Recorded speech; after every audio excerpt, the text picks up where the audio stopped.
दीपक या धूप घट जो भी आप अपनी पूजन में रखते हैं याद रखिएगा, वो ठौने के उल्टे हाथ की तरफ चढ़ाया जाता है और सीधे हाथ की तरफ जल चंदन चढ़ाने वाला कलश या कटोरी जो भी आप रख रहे हैं वो रखेंगे। उसके बाद द्रव्य चढ़ाने की थाली और उसके पीछे की लंबी, जैसे भैया लोगों ने लगा रखी है, जल चंदन का कलश पीछे आएगा। पीछे पीछे पीछे कलश, जल का कलश कौन सा है? हाँ, बिल्कुल पीछे पीछे। अब जल चंदन के बीच में अक्षर, इस प्रकार से थाली सेट की जाती है। और आप लोगों का भी अक्षत जो है यहाँ पर अक्षत, पुष्प, नैवेद्य, दीप, धूप, फल, इस प्रकार से थाली को सेट करके लगाया जाता है। ठीक है, सीधे हाथ ठौना के बगल में सीधे हाथ की तरफ करते हैं पुष्प से परिपुष्पांजलिं क्षिपामि अत्पौर्वाणि अनंतानि पूजा प्रतिक्रिया पूर्वाचार्य तथा पूजन संक्षाणं श्री पंचमहागुरु भक्ति कार्य सर्वं कुर्वे हम 9 बार नमोकार मंत्र।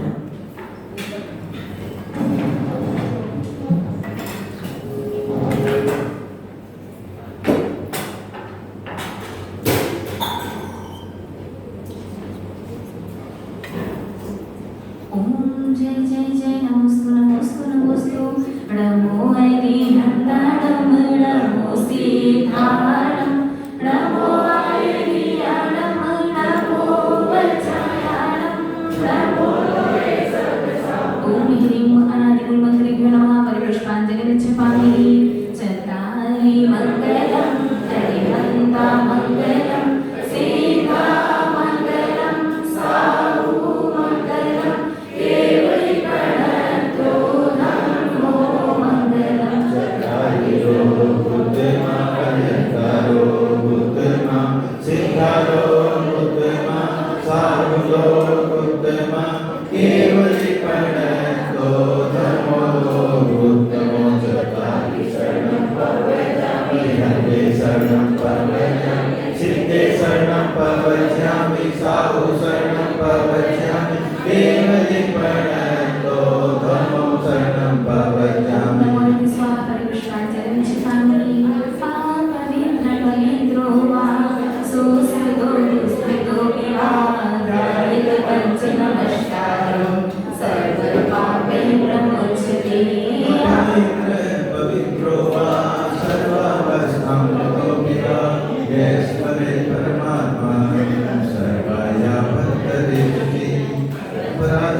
आप लोग आपस में वार्तालाप करेंगे ना, तो फिर हमें पूजन स्वाहा स्वाहा करके पूरी करवानी होगी। पूजन तो करनी ही है, लेकिन अगर पूजन समझना है तो थोड़ी देर के लिए आपस की वार्तालाप को विराम देंगे।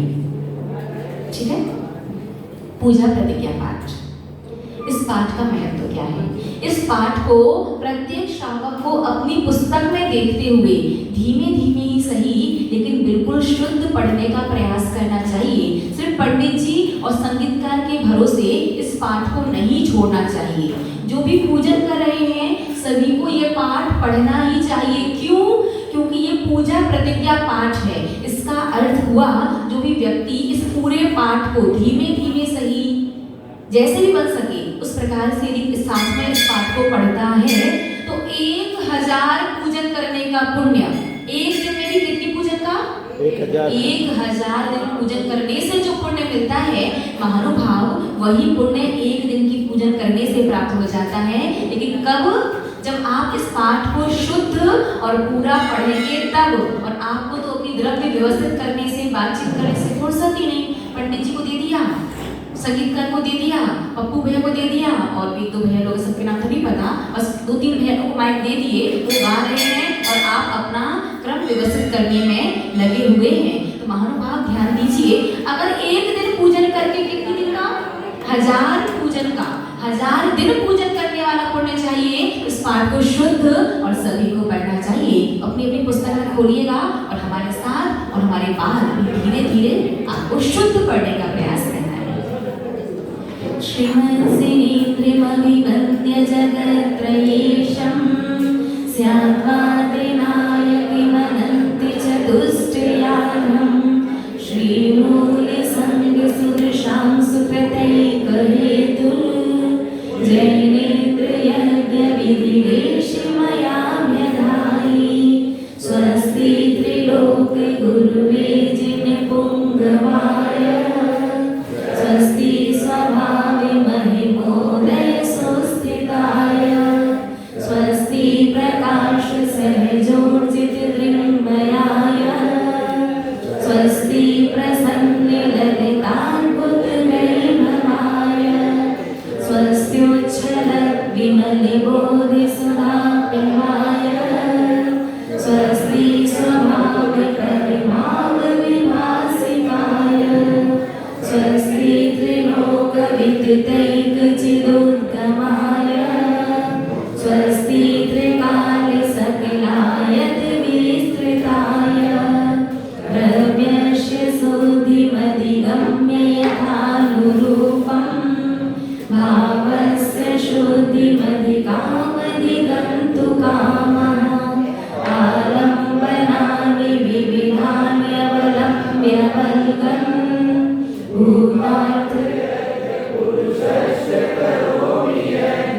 अरिहन् पुराणि पुरुषोत्तमे पावनानि वस्तून्यनूनिमखिलान्ययमेक एव तस्मिन् जलद्विमलकेवलबोधवहिनो पुण्यं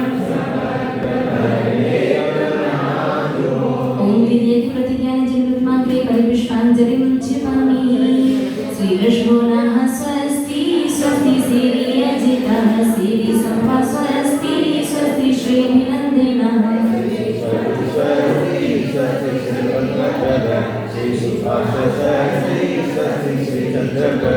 श्री पुष्पितन्तः स्वस्ति स्वस्ति श्रीशीतलः श्रीश्रेयान् स्वस्ति स्वस्ति श्रीवासुपूज्यः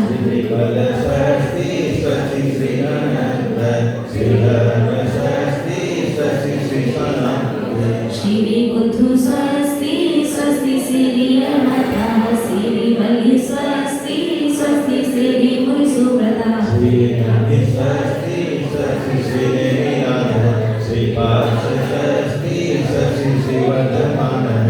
पुष्पाञ्जलिं क्षिपामि। विद्याप्रकम्पादिभूतके विलौघा विस्पृम्बनः परेषु देवोधा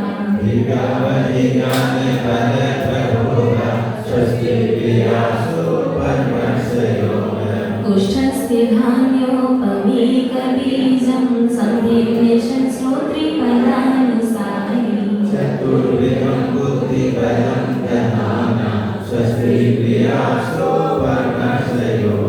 संस्पर्शनं संश्रवणं चतुरास्वादनग्राणि विलोकनानि दिव्यात्मज्ञानबलाद्वहन्तः स्वस्ति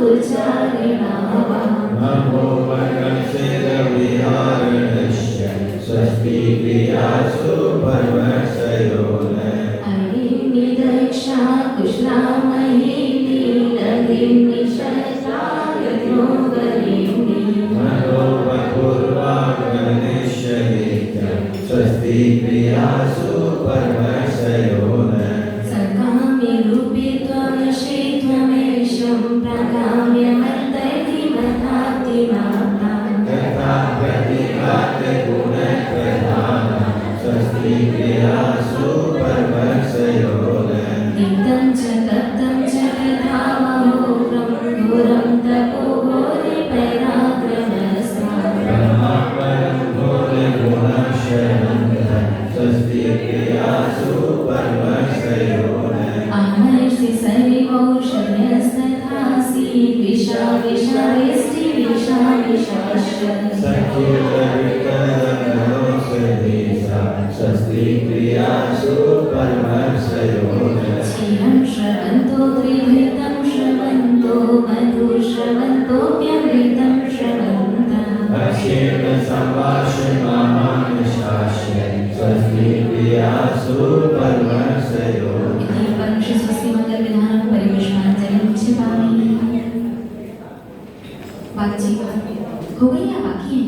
बस ऐसा अब आपस में थोड़ी देर के लिए वार्तालाप को विराम दीजिए ताकि पूजन का महत्व तो मायने समझ सकें। आप इतनी बातचीत करेंगे ना तो हमारा तो मन करेगा ही जिनवाणी सुनाने का आपको, क्योंकि जिनवाणी भी बहुत विनय पूर्वक सुनी जाती है। अगर जिनवाणी सुनने के बीच बीच में आप अनावश्यक वार्तालाप करते हैं, व्यवस्था बनाते आवश्यक है मौन से बनाइए, फिर वार्तालाप करके बातचीत करके जिनवाणी भी सुनते जा रहे हैं, बातें भी करते जा रहे हैं, तो महानुभाव इस प्रकार से ज्ञानावरणी कर्म का तीव्र बंद हो सकता है। भैया लोग इतने अच्छे, बिल्कुल शांति से बैठे। और एक बार पता है, मैं पूज्य बड़ी माता जी से पूछा था, हमने कहा माता जी लेडीजों को, आगे कमाती को छोड़ो, लेडीज लोगों को, गृहस्थों को केवल ज्ञान क्यों नहीं होता? गृहस्थ कितनी साधना करता है, कितना स्वाध्याय करता है, गृहस्थ को भी केवल ज्ञान हो जाना चाहिए। तो पूज्य बड़ी माता जी ने बहुत अच्छी बात कही। पूज्य बड़ी माता जी ने कहा कि अगर गृहस्थों को केवल ज्ञान होने लग जाए या केवल ज्ञान हो जाता तो उनकी दिन भर इतनी दिव्य ध्वनि खिलती कि गणधर परेशान हो जाते। तो हर जगह आपकी दिव्य ध्वनि प्रारंभ हो जाती है। तो अच्छे से विनय से एक दिन समझ लीजिए ताकि हमेशा ये पूजन आपके काम आ सके। तो प्रारंभ करते हैं नवदेवता पूजन को। स्थापना निकालेंगे सभी लोग नवदेवता पूजन की। करता हूँ तुम्हारी पूजा, करता हूँ तुम्हारी पूजा, स्वीकार करो नाथ, मैं आया शरण तुम्हारी बीड़ा पार करो नाथ, हमसे पार करो नाथ। जय जय नवदेवा, जय जय नवदेवा, जय जय नवदेवा, जय जय नवदेवा।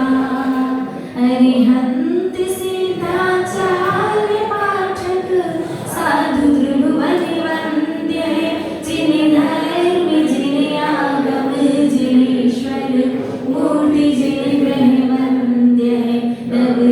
नवदेवताये मान जग में हम सदा अर्चा करें, आह्वान करता मैं यहाँ मन में अतुल श्रद्धा धरे। जय जय नवदेवा, जय जय नवदेवा, जय जय नवदेवा, जय जय नवदेवा। ध्यान दीजिएगा, जिनकी पूजन आप लोग कर रहे हैं वो भगवान वेदी पर विराजमान नहीं है, साक्षात कहाँ विराजमान है? सिद्ध शिला पर विराजमान है। वेदी पर तो उनकी प्रतिमा विराजमान है, उनकी प्रतिकृति विराजमान है, ताकि पूजन करते समय मन यहाँ वहाँ भागे तो सामने मूर्ति को देख करके याद आ जाए कि हम भगवान की पूजन कर रहे हैं। तो ईमानदारी बताना, जिनकी आप पूजन कर रहे हैं आपने आज तक उन्हें कभी बुलाया है क्या? बुलाते हैं, कैसे बुलाते हैं? कैसे बात करें माता जी? आह्वान स्थापन करके तो बुला लिया। एक बात बताते हैं आपको, लोक व्यवहार के अनुसार अगर आप अपने घर के किसी फंक्शन का इनविटेशन कार्ड किसी व्यक्ति को भेजो तो क्या होता है? अगर आपने सब परिवार लेकर के भेजा है और पूरा परिवार नहीं भी आया तो कम से कम एक व्यक्ति तो आएगा। और जब वो व्यक्ति आएगा फिर उस व्यक्ति के घर पर जब फंक्शन होगा तो लोक व्यवहार के नाते उसे भी आपको बोलिए ना, बुलाना पड़ेगा ना। ठीक ऐसे ही यदि आप सही विधि से भगवान का आह्वान सिद्ध शिला से भगवान को बुला करके हृदयासन पर विराजमान करके पूजन करते हो ना, आप आज भगवान को आह्वान के माध्यम से आप सिद्ध शिला से बुलाओगे, हृदयासन पर विराजमान करोगे, लोक व्यवहार के हिसाब से एक ना एक दिन भगवान को भी आपको सिद्ध शिला पर बुलाना ही। लेकिन आप लोग आह्वान स्थापन करते ही नहीं। करना आता है? कैसे की जाती है समझिएगा। सबसे पहली बात कि जब भी कोई पूज्य ज्येष्ठ श्रेष्ठ व्यक्ति आता है तो उसके सम्मान में खड़े हो जाते हैं। तो आप जब भी स्थापना करेंगे तो आपको अपने स्थान पर खड़े होकर के स्थापना करनी है। नहीं बैठ कर सुन लीजिए, मेरी बात में खड़े हो जाइएगा, ठीक है? ये उनके सम्मान में खड़ा होना है। अब भगवान कहाँ से आ रहे? सिद्ध शिला से। तो सबसे पहले अपने दोनों हाथों की हृदय रेखा, तो ये रेखा है, अपने दोनों हाथों खाली कीजिएगा और हृदय रेखा को मिला करके सिद्ध शिला बनाइएगा। अब सिद्ध शिला बन गई, अब क्या करना है? अब आपको करना है जो अनामिका अंगुली है, इस अंगुली के मूल में मतलब यहाँ पर अपने अंगूठे को लगाना है। क्यों लगाना है? क्योंकि अनामिका अंगुली संसार का प्रतिनिधित्व करती है और अंगूठा मोक्ष का, अर्थात भगवान इस पूजन का फल क्या मिले? हमारा संसार भी अच्छे से चले और हमारा धर्म भी अंतिम श्वास तक अच्छे से पले। जो भी व्यक्ति नमोकार मंत्र सुनते सुनते भगवान का नाम लेते लेते संसार से जाना चाहता है, उसे अपना अंगूठा अनामिका अंगुली के मूल में लगा करके स्थापना करनी चाहिए। और जो व्यक्ति हॉस्पिटल में वेंटिलेटर पर अगर जाना चाहे, एक्सीडेंट में जाना चाहे, तड़प तड़प के जाना चाहे, जैसे जाओ वैसे स्थापना कर सकते। ऐसा जाना चाहते हो क्या?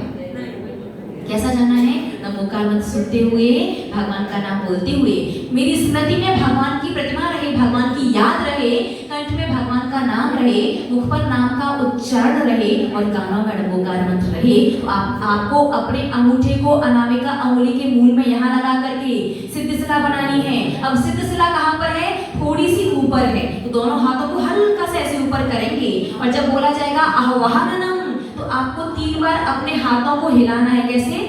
जय हो, जय हो, जय हो। समझ में? ऐसे ऐसे नहीं करना। ऐसे ऐसे करने का अर्थ है भगवान आ जाओ, वापस चले जाओ। वो भी देखो, यद्यपि वास्तविकता में भगवान आते नहीं है, इन भावों से अपन बुला सकते हैं। तो कैसे?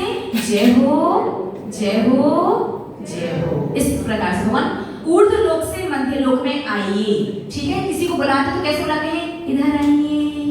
अब वो मध्य लोक में आ चुके हैं तो आपके भी दोनों हाथ ऊपर नहीं रहेंगे। बहुत से लोग ठोने पर झुक जाते हैं। महानुभाव, ठोने पर झुकोगे तो आपका इशारा कहाँ हो जाएगा? अधोलोक की तरफ। ठोने पर नहीं झुकना है। ठोना तो रंगोली का प्रतीक है। ठोने पर स्वास्तिक या ओम नहीं बनाया जाता। ठोने पर बनाया जाता है अष्टपाखुड़ी का कमल। पहले आप प्लस कीजिए, फिर क्रॉस कीजिए, फिर उन आठों को इस प्रकार से मिला दीजिए तो अष्टपाखुड़ी का कमल बनाया जाता है, जो रंगोली का प्रतीक होता है। ठोने पर नहीं झुकना है, आपका अंगूठा अभी भी वही रहेगा। बस अब सिद्ध शिला को छोड़ करके हाथों को ऐसे पलट लेना है। किसी भी व्यक्ति को रोकना होता है तो कैसे रोकते हैं? रुकिएगा, ऐसे रोकते ना, दोनों हाथों से ठंड स्थापनम। तो मध्य में भगवान ऊर्ध्व लोक से भावों के माध्यम से मध्य लोक में आ चुके हैं। तो आपके हाथ भी कहाँ होने चाहिए? मध्य में ही होने चाहिए, ना ऊपर ना नीचे। और जब बोला जाएगा स्थापनम तो 3 बार जय हो, जय हो, जय हो। ठोने पर नहीं झुकना, बस बीच में से करेगा वो। इसका अर्थ क्या है? भगवान ठहरिए, ठहरिए, ठहरिए। अब भगवान ठहर तो गए, अब क्या करना है? अपनी 8 अंगुलियों को बंद करके आपस में मिलाइए। ये किस बात का प्रतीक है? ये इस बात का प्रतीक है कि भगवान आपकी ये पूजन जो मैं अभी पूजन कर रहा हूँ ये मेरे 8 प्रकार के कर्मों को बैलेंस करे। मतलब कर्म उदय आएगा, व्यापार में घाटा लगेगा, इतना ना लगे कि पूरा ही डूब जाऊं। कर्म उदय आएगा, शायद रोग बीमारी होगी या एक्सीडेंट हो जाएगा, बट ऐसा एक्सीडेंट ना हो कि सीधे आईसीयू में पहुंच जाऊं। ऐसी रोग बीमारी ना हो कि जिसकी जिंदगी भर जिसकी वेदना मुझे सहन करनी पड़े। अंतराय कर्म उदय में आएगा, परिवार प्रतिकूल होगा, नाते रिश्तेदार प्रतिकूल होंगे, मिलने जुलने वाले मेरे मित्रगण मेरे प्रतिकूल होंगे, इतना प्रतिकूल ना हो कि मैं बर्दाश्त ही ना कर पाऊं। तो 8 कर्म एक पूजन, देखो कितनी बनिया हो, पूरी बनिया होती। आप एक पूजन से 8 कर्म बैलेंस हो जाए, क्योंकि प्रतिदिन 8 प्रकार के कर्मों का उदय चल रहा है। 8 कर्मों को बैलेंस करने के लिए 8 अंगुली मिली होनी चाहिए। फिर अंगूठे से अंगूठे को मिला करके भगवान की प्रतिमा को ध्यान से देखिए। भगवान की प्रतिमा का जो श्रीवत्स का चिन्ह हृदय के पास आपको सेंटर में एक फूल दिखाई दे रहा है ना, वही आपके शरीर में मन का स्थान है। आपके शरीर में मन, आपके शरीर में हृदय कहाँ पर है? यहाँ सेंटर में, ना ऊपर ना नीचे। तो अंगुली मिली रहनी चाहिए, हथेली यहाँ से भली खुल इस प्रकार से अंगूठे से अंगूठा मिला रहे। और जब सन्निधि कर्ण बोला जाएगा तो जय हो भगवान, यहाँ पर मैंने अष्टपापुड़ी का कमल यानी सिंहासन कमलासन लगा रखा है। और जो त्रिलोकीनाथ को कमलासन देता है उसे भी आगे चल के भविष्य में तीनों लोगों का आसन ले जाया करता है। तो आपको तो फुर्सत नहीं है, हाथ में लौंग ले लो, हाथ में पुष्प ले लो। भाई पहले क्रिया की जाती है, उसके बाद द्रव्य। तो पहले आप मुद्रा बना करके आवाहन, स्थापन, सन्निधिकरण, जब भगवान भावों के माध्यम से यहाँ विराजमान हो गए हैं, फिर पुष्प, पीले चावल बिना गिने हाथों से ऐसे उठाइए और दोनों हाथों से उठौने में इस प्रकार छेपित कर दीजिए। और यदि आपको लौंग से स्थापना करना है तो पुष्प में तो चाहे टूटे हो साबुत हो चलेगा, कितने हैं कोई दिक्कत नहीं, बिना गिने चढ़ा दीजिए। लेकिन यदि लौंग से स्थापना कर रहे हो तो ध्यान देना है, लौंग 3 ही होनी चाहिए, वो भी फूल सहित। क्यों?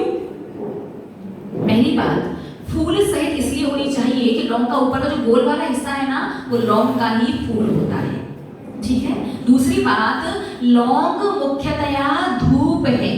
क्या है? धूप द्रव्य है, और धूप कर्मों के नाश के लिए चढ़ाई जाती है। और कर्म सिद्धांत के अनुसार कर्म कितने प्रकार के? 3 प्रकार के, द्रव्य कर्म, भाग कर्म और नौ कर्म। यहाँ भी देखो बनिया बुद्धि, भगवान 3 लौंग चढ़ा करके मैं क्या कह रहा हूँ, मेरे तीनों प्रकार के कर्मों को बैलेंस कर दीजिए। तो लौंग से स्थापना करो तो स्थापना चाहे लौंग से करो चाहे पुष्प से, 3 बार स्थापना नहीं की जाती, एक बार ही छेपित करना है। पुष्प से करो तो बिना गिरे चाहे कितने भी, और लौंग से करो तो पूरी क्रिया करने के बाद एक बार हाथ में लेकर के इस प्रकार से छेपित करना है। तो भगवान को अपन साक्षात भावों के माध्यम से सिद्ध सलाह से बुलाएंगे। तो अपने अपने स्थान पर खड़े हो जाइए और अपने दोनों हाथों को खाली कर लीजिए। पहले बनाइए आह्वान मुद्रा, फिर स्थापन मुद्रा, फिर सन्निधिकरण मुद्रा। और इस प्रकार से आज आप भगवान का आह्वान वगैरह करके स्थापना करेंगे तो एक ना एक दिन भगवान भी आपको कहाँ बुलाएंगे? सिद्ध सलाह पर बुलाएंगे। ओम ह्रीं अनसदाचारपादे सर्वशरु जिन्धर्म जनागम जिनचैत्य जिनचैत्यालय समूह अत्र अवतर अवतर शंभुषटः वाननम। जय हो जय हो जय हो। अरे कुछ तो बोलिए, भगवान आगे प्रसन्नता नहीं है क्या आपको? अगर नाते रिश्तेदार बच्चे आए तो कितने खुश हो जाते हो? खुश, अरे बिठा गया। और भगवान का आने को तो ऐसा मार पीट के जबरदस्ती बिठा रखा है क्या? अच्छा नहीं लग रहा, ऐसा लग रहा है आपको शायद, है ना? पहली बात बताइए, बात समझ में आ रही क्या? अच्छा लग रहा क्या? दुखी परेशान तो नहीं हो? कोई दिक्कत परेशानी? पूजन की थाली, पूजन की थाली की जगह भोजन की थाली दिखाई तो नहीं दे रही ना? हाँ, तो जब आह्वान में बोला जाए तो 3 बार क्या बोलोगे? जय हो जय हो जय हो। स्थापना बोला जाएगा फिर क्या बोलोगे? जय हो जय हो जय हो। सन्निधिकरण बोला जाएगा फिर क्या बोलोगे? जय हो जय हो जय हो। ठीक है, करते स्थापना। ओम ह्रीं अरहंसदाचार्यपादे सर्वशरु जिन्धर्म जनागम जिनचैत्य जिनचैत्यालय समूह अत्र अवतर अवतर शंभुषटः वाहननम। जय हो। ओम ह्रीं अरहंसदाचार्यपादे सर्वशरु जिन्धर्म जनागम जिनचैत्य जिनचैत्यालय समूह अत्र तिष्ठ तिष्ठाठः स्थापनम। जय हो जय हो। अरे भैया लोग हाथों को तो ना, भगवान को रोको कैसे रुकोगे, रुको ऐसे, जय हो जय हो जय हो। इसका अर्थ क्या है? भगवान ठहरिए ठहरिए ठहरिए और क्यों चाहिए? हमने बुलाया है, यहीं ठहरिए। अब कहाँ विराजमान होना है? ओम ह्रीं मरसना चरपाते सर्वशत्रु जिनधर्म जनागम जिनचैत्य जिनचैत्यालय समूह अत्रम सनिधो भव सरसन्नधि कैरम। जय हो जय हो जय हो। लीजिएगा पुष्प या लौंग, देव्य परे पुष्पांजलि छिपामी, कीजिएगा छेदे। गंगा नदी का नीर निर्मल बाहि मल धोवे सना, अंतरे मनों के छानने को नीर से पूजो दानव देवताओं की सदा जो भक्ति से अर्चा करे, सबसे मंगल पाए शिव कांतावरे। उठे सभी के कदम तररम पम पम, कभी ऐसे गीत गाया करो, कभी समित सिखाए, कभी चंपा फूल, कभी पावापुर जाया करो। अरे वाह क्या बात है। बहुत से लोगों ने प्लेट में और कुछ लोगों ने चम्मच से जल ले रखा है। आप भी पानी चम्मच या प्लेट से पीते हो क्या? श्रावक पानी किससे पीता है? गिलास से या लोटे से। लोटा कैसा होता है? कलश की तरह। ध्यान दीजिएगा, श्रावक पानी किससे पीता है? गिलास से या फिर लोटा से, और लोटा होता है कलश की तरह। अब बड़े को कहते हैं गिलास, और गिलास का छोटी बहन गिलसिया। कितनी बातचीत करते हैं आप?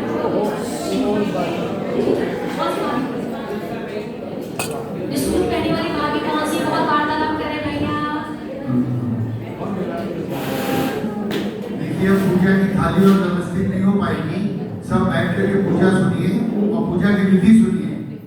बार बार डिस्टर्ब बंद करिए, नहीं तो पूजा में विघ्न आ रहा है। आपसे निवेदन है, सब भी चुपचाप करके बैठिए और पूजा की विधि समझिए, जिससे आगे पूजा ढंग से कर सकें। देखिए, प्लीज। गिलास और गिलास का छोटा परिवार का सदस्य गिलसिया, और कलश। लोटा किसकी तरह होता है? कलश की तरह। आप पूरे पक्के बनिए, बड़े समझदार। आपने अपने जो जल का जो कलश है, ना तो वो गिलास की तरह लंबा है, ना पूरी कलश की शेप में थोड़ा छोटा और गोल है। आपका जो जल का कलश है वो कलश नहीं कलसिया है। गिलास और कलश मिलकर के क्या बन गया? कलसिया। तो पूरे पक्के बनिया। यहाँ भी बनिया बुद्धि लगाई कि भगवान हम जल लोटा से भी पीते हैं, गिलास से भी पीते हैं, तो हम ना तो कलश लेकर के आए हैं ना गिलास लेकर के आए हैं। दोनों को मिलाकर के नीचे से शेप तो कलश जैसी है, लेकिन उसकी जो लेंथ है, तो ऊंचाई है, वो गिलास जैसी है, तो कलसिया बन गया। महानुभाव, ना तो चम्मच से जल चढ़ाया जाता है, ना प्लेट से चढ़ाया जाता है। कलश को दोनों हाथों से पकड़ करके जो भी व्यक्ति धूप द्रव्य को छोड़ करके, कौन से द्रव्य? धूप द्रव्य को छोड़ करके सातों में से कोई भी द्रव्य एक हाथ से चढ़ाता है, या एक हाथ में एक हाथ लगाता है। ऐसे आजकल परंपरा ना, एक हाथ में एक हाथ लगा लो, तो इसका मतलब होता है भगवान। इसका मतलब होता है कर्म। ध्यान से सुन लो, समझ जाओ। इस भाव में तुमने एक हाथ एक्स्ट्रा दिया है, अगले भाव में या तो 1.5 हाथ देना या एक ही हाथ देना। याद रखिएगा, जो भी व्यक्ति पूरा स्वस्थ सांगोपांग शरीर चाहते हैं, उन्हें भगवान को हमेशा अर्घ इस प्रकार दोनों हाथों से चढ़ाना चाहिए। और अर्घ मुख्यतया कैसे चढ़ाते हो? एक हाथ में लिया और फिर स्वाहा। महानुभाव, 7 द्रव्य दोनों हाथों में लेकर के चढ़ाई जाती हैं। धूप एकमात्र ऐसी द्रव्य है जो एक हाथ से चढ़ाई जाती है। स्पेशली अर्घ में आपको विशेष ध्यान रखना है कि आपको अर्घ हमेशा, यदि आप चाहते हो कि आपको इस जीवन में ऐसी कोई समस्या ना आए जिसकी वजह से आप साधु को आहार देने से वंचित हो जाएं, यदि आपको सफेद दाग जो चर्म रोग है उसकी यदि बीमारी हो जाती है, तो आप साधु को आहार नहीं दे सकते। यदि आप अंग उपांग से हीन या अधिक, अंगुली वगैरह कट जाती है, या अन्य कोई कमी है अंग में, या उपांग आपके हीन है या ज्यादा है, तो भी आप, जैसे किसी की 6 अंगुली हो, 5 अंगुली होती है, किसी के 2 अंगूठे होते हैं, तो भी आप शास्त्रों के अनुसार, दान शासन ग्रंथ के अनुसार आप साधु को आहार देने के अधिकारी नहीं हो। अभिषेक तो कर सकते हो, लेकिन आहार का मना लिखा हुआ है शास्त्रों में। कुछ संघ लेते हैं, उस संघ की अलग व्यवस्था है। बाकी भगवान की आज्ञा तो नहीं है। तो महानुभाव आप चाहते हो कि आगामी भाव में मुझे शीघ्र जैन कुल मिले, पुरुष पर्याय मिले, स्वस्थ शरीर मिले, पूरे अंगोपांग मिले और मैं अच्छे से अपने श्रावक धर्म का पालन करते हुए, भगवान का पूजन अभिषेक करते हुए, गुरुओं को आहार देते हुए, उसके बाद दीक्षा धारण करके मोक्ष प्राप्त करूं, तो आपको ज्यादा कुछ नहीं करना। आपको 7 द्रव्य, कौन सी द्रव्य छोड़ करके? धूप द्रव्य को छोड़ करके 7 द्रव्य दोनों हाथों से चढ़ाना है। स्पेशली अर्घ विशेष ध्यान रखना, दोनों हाथों को चाहे प्लेट में दोनों हाथ लगाएं, चाहे हाथ में लेकर के चढ़ाएं, दोनों हाथ से चढ़ाने से आपको पूरे सांगोपांग वगैरह आगामी भाव में मिलेंगी। और एक और बात, एक व्यक्ति ने कलश पकड़ा है, बाकी 4-6 लोग हाथ में हाथ लगाते हैं, ये कौन सा सिस्टम है भाई? देखिए, वैसे तो सबकी पूजन की थाली अलग अलग होनी चाहिए, लेकिन ऐसी व्यवस्था बनाई नहीं जा सकती। कोई बात नहीं, एक थाली में एक से ज्यादा लोग पूजन कर रहे हैं, वो चल जाएगा, लेकिन सबको हाथ किसमें लगाना है? जब जल चंदन चढ़ाओ तो कलश में हाथ लगाओ, बाकी अक्षत पुष्प वगैरह हाथ में लेकर के चढ़ाते हैं। जब नैवेद्य और दीपक वगैरह चढ़ाओ, सबको प्लेट में हाथ लगाना है। हाथ में हाथ लगाने से पुण्य ट्रांसफर नहीं होता है। ध्यान रखिएगा, आपकी पूजन का पुण्य कहाँ रह जाता? उसी व्यक्ति के हाथ में ही रह जाता। वो व्यक्ति बढ़िया मजे में जिसने प्लेट पकड़ रखी है, तो आपको लड़ना नहीं है कि वे तुम चढ़ा रहे हो। एक प्लेट है, व्यवस्था के हिसाब से सभी लोग अपने अपने हाथ उसी प्लेट में लगाइए, उसी कलश में लगाइए, ताकि आपको भी आपकी पूजन का पूरा फल मिल सके। तो दोनों हाथों में कलश लेकर के कितनी धारा के साथ? 3, जन्म जरा मृत्यु की 3 धारा के साथ जल चढ़ाते हैं। कीजिएगा समर्पित। ओम हरि मन सिद्धचर पदे सर्वशक्ति चिंतन जनागम चिंचत चिंचतलेभ्यो जन्म जरा मृत्यु विनाशाय जन्म निर्वपामिति कलिपूरि स्मृति गंधि चंदन देहतापि निवारिता तुम्हें पाद पंकज पूजले मन तापि तुरत निवारिता नमो देवताओं की सदा जो भक्ति से अर्चा करें, पार शिव कांता वरे।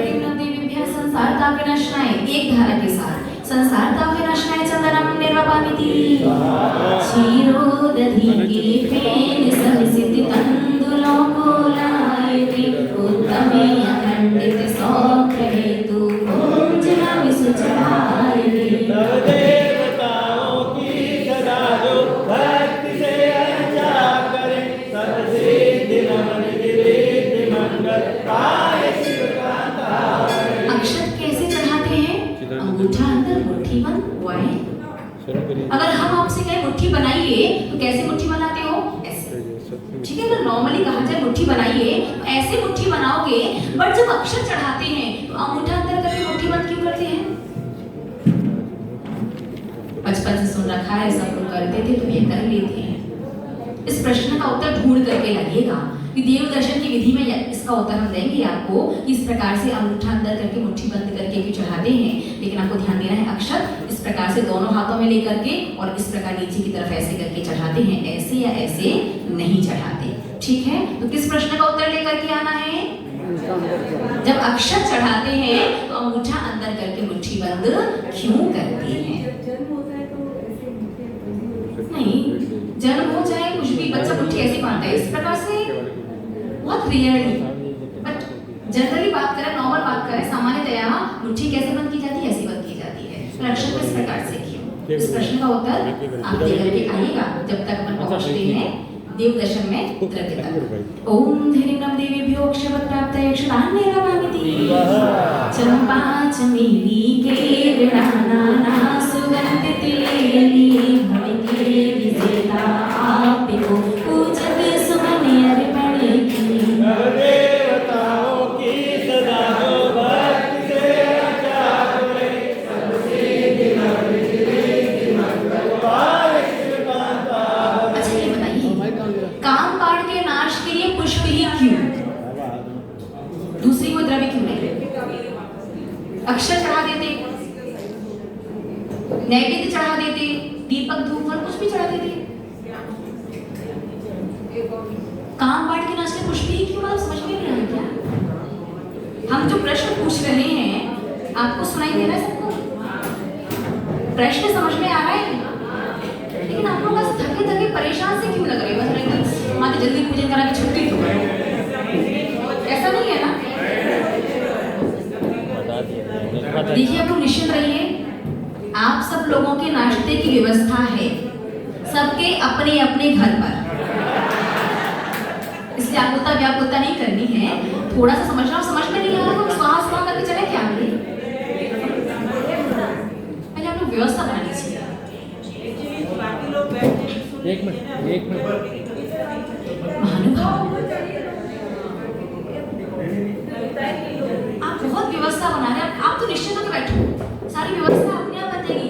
पूरे चौरंगी मंदिर का भार ना नीचे अपनी सर पर, मस्त रहिए। इतना विकल्प करें तो भगवान जी भी कहेंगे बेटा तो पहले विकल्प की व्यवस्था बना रही, ठीक है? देखिएगा, काम बाण के नाम से पुष्प क्यों चढ़ाए जाते हैं? क्योंकि पुष्प के अंदर 3 क्वालिटी होती हैं, सुंदरता, सुगंधता और सुकुमारता। कौन कौन सी? सुंदरता, सुगंधता और सुकुमारता। ये 3 क्वालिटी किसके अंदर होती है? एकमात्र 8 द्रव्य में से सिर्फ पुष्प द्रव्य के अंदर होती है। अर्थात हम जब पुष्प भगवान को अष्ट द्रव्य में समर्पित करते हैं तो याद रखिए दोनों हाथों को इस प्रकार से मिला करके खुले हाथों से पुष्प चढ़ाए जाते हैं। क्यों? क्योंकि हम भगवान से भावना भाते हैं पुष्प चढ़ाने के माध्यम से। यह भगवान जिस प्रकार से इस पुष्प के अंदर सुंदरता, सुकुमारता और सुगंधता है, उसी प्रकार से मैं भी चाहता हूँ ये पुष्प चढ़ा करके ये पंचेंद्रिय संबंधी विषय वासनाएं मेरी दूर हो जाए। क्या हो? मतलब ये कि भगवान जब मैं मंदिर आता हूँ ना, मुझसे नीचे बैठा नहीं जाता। नीचे बैठूं पैर सुन पड़ जाते हैं, कमर दर्द करने लगती है, घुटना साथ नहीं देते हैं, पैर में झुंझुनाहट आ जाती है और ज्यादा देर चटाई वगैरह पर बैठ गया तो पूरी चटाई का निशान, उसका जो प्रिंट है, डिजाइन है, वो डिजाइन कहाँ बन जाती है? पैरों पर बन जाती है। भगवान थोड़ी देर खड़ा रह गया तो चक्कर आने लग जाते हैं, और संसार में घंटों अगर खड़ा रहूं अपने काम से तो कुछ नहीं होता। थोड़ी देर मंदिर आ जाऊं, घड़ी का कांटा समय से थोड़ा सा आगे बढ़ जाए तो भूख प्यास की वेदना शुरू हो जाती है। इतना अच्छा आपका अभिषेक पूजन करके घर जाता हूं ना, और घर जाने के बाद अगर मन पसंद नाश्ता ना मिले, भोजन में स्वाद थोड़ा 19-20 हो जाए तो आपका क्रोध सीधे, एक्सपीरियंस से बताया शायद ऐसा लग रहा है। भगवान रसना इंद्रिय का स्वाद नहीं छोड़ता। भगवान स्पर्श इंद्रिय, इसे मंदिर में आकर के भी सुविधाएं चाहिए शरीर को। जरा सा देर के लाइट चली जाए ऐसा जाती नहीं है, पंखा बंद हो जाए, वो एसी बंद करके तो बैठना मजबूरी की, माता जी बैठ नहीं बैठेंगी इसलिए, और माता जी नहीं बैठेंगे तो फिर जिनवाणी भी सुनना है। तो जिनवाणी सुनने के प्रति रुचि या श्रद्धा कहें आपकी कि आप बिना एसी के इतनी देर से बैठे हुए हैं, बिना पंखे के भी बैठे हुए हैं, नहीं तो ये शरीर इतना सुकुमार हो गया है कि थोड़ी देर पंखा की हवा ना मिले, आकुलता व्याकुलता मंदिर में हो जाती है। भगवान, और मैं क्या कहूँ, घ्राण इंद्रिय, अगर हल्की सी भी दुर्गंध का एहसास आपकी पूजन करते समय हो जाए ना, तो सारा ध्यान कहाँ चला जाता है? पूजन से हट करके उस ओर चला जाता है। भगवान चक्षु इंद्रिय, आपको 2-5 मिनट देखने के बाद ऐसा लगता है कि मन तृप्त हो गया, आंखें बंद करके फिर यहाँ वहां दूसरे तीसरे व्यक्ति को देखने लगते हैं। कौन कौन आया, कौन नहीं आया, कौन कहाँ बैठा है, क्या कर रहा है, क्यों कर रहा है, वो ऐसा ही करता रहता है, पता नहीं क्या क्या। और संसार में जब मोबाइल हाथ में होता है तो घंटों कब उस पर रील्स देखते देखते निकल जाते, ध्यान जाता है क्या? जब पैसे गिनते हो तो कहाँ कहाँ देखते हो?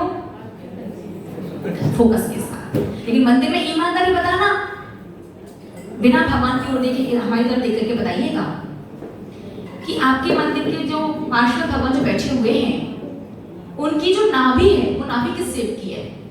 उधर देखो, इधर समझ में आ रहा है? कितने वर्षों के भगवान को विराजमान हुए? 1 ही साल हुआ। अरे आज 1 साल हो गया, क्या बात है। आज के 365 दिन, और 365 में मोटा मोटी मानो 200 दिन हम दर्शन किए होंगे चौरंगी वालों ने, कम से कम 100 दिन तो किए होंगे ना दर्शन। ईमानदारी बताइए, भगवान की नाभि का शेप आपने ढंग से देखा कि नहीं देखा? आपको पता है भगवान की नाभि अनंत गुण का प्रतीक कहलाता है। जो व्यक्ति चाहे कि भगवान मेरे दुर्गुण कम हो जाए, मेरे अंदर सद्गुणों की वृद्धि हो। भगवान मेरे अंदर इतने धैर्य, इतनी क्षमता, इतनी सहनशीलता आए कि मैं संसार में रहूं और परिस्थिति जब प्रतिकूल हो जाए तो मैं आसानी से उन परिस्थितियों से जीत सकूं, मैं एक गुणवान व्यक्ति बन सकूं, मैं एक योग्य, एक गुणी व्यक्ति बन सकूं। तो उस व्यक्ति को प्रतिदिन भगवान के दर्शन करते समय भगवान की नाभि को एकटक देखना चाहिए। और वैसे भी दर्शन की विधि तब ही पूरी होती है जब पहले आप भगवान के चरणों को देखो, फिर धीरे धीरे नाभि को देखो, फिर धीरे धीरे ऊपर चलते चलते वक्ष स्थल पर जो श्रीवत्स का चिन्ह है उसे देखो, फिर भगवान की स्माइल देखो, फिर भगवान के दोनों नेत्रों को देखो, फिर भगवान का मस्तिष्क देखो, फिर भगवान का मुखमंडल देखो। उसके बाद फिर पूरी प्रतिमा को देख करके नमस्कार करना ही जिन प्रतिमा का दर्शन कहलाता है। एक वर्ष में आज तक आपने नाभि नहीं देखी और ईमानदारी बता ना, मोबाइल में जब आप रील्स देखते हो, फिर वीडियो देखते हो, फोन चलाते हो, तब भले ही आपको अगली मिनट का याद, पिछली मिनट का याद नहीं रहता कि 2 मिनट पहले कौन सी रील्स देखी थी, इतनी सारी देखते देखते पता नहीं कहाँ के कहाँ पहुंच जाते हैं। फिर उस समय क्या है, पूरे फोकस के साथ, अगर फोकस यहाँ से वहां गया, डिस्टर्ब हुआ, तो पता है कि मामला इंटरटेनमेंट थोड़ा सा कम हो जाएगा, है ना। पैसा गिनते समय, व्यापार करते समय फोकस कभी यहाँ वहां नहीं जाता। गाड़ी चलाते समय जैसे मंदिर में जितना भटकता है ना, उतना गाड़ी चलते समय भटका तो क्या होगा फिर? हाँ, फिर भटक ही जाओगे। महानुभाव, इसलिए आप जब पुष्प चढ़ाते हो तो पुष्प कामबाड़ के नाश के लिए भी होते हैं और 5 इंद्रिय संबंधी विषय वासना के नाश के लिए भी होते हैं। कि भगवान जिन मंदिर में आओ 2 मिनट भी मैं आपको ठीक से नहीं देखता, जिन मंदिर में आकर के भी यहाँ वहाँ देखने में, लोगों को देखने में मेरा मन चला जाता है। भगवान कानों की क्या कहूँ, संसार की राग द्वेष की बातें, चुगली सुनने में, फोन से बात करने में घंटों कानों से सुनता रहता हूँ, लेकिन जब अब जिनवाणी सुनने की बात आती है 10 मिनट के बाद ही मुझे बोरियत महसूस होने लगती है। तो जो भी व्यक्ति चाहता है कि जिन मंदिर में आकर के और धर्म करते समय जिसकी 5 इंद्रियां और शरीर जिसका साथ दे, उस व्यक्ति को अपने दोनों खुले हाथों से आप लोग पुष्प कैसे चढ़ाते हो? ऐसे कि भगवान विषय वासना नहीं जानी चाहिए, मेरे पास ही रहे। अरे भाई, बहुत विषय वासना है, जिसे चाहिए वो ले जाओ, भगवान मुझे नहीं चाहिए। पुष्प का मतलब, पुष्प चढ़ाने का मतलब है सिर्फ अष्ट द्रव्य के समय ही नहीं।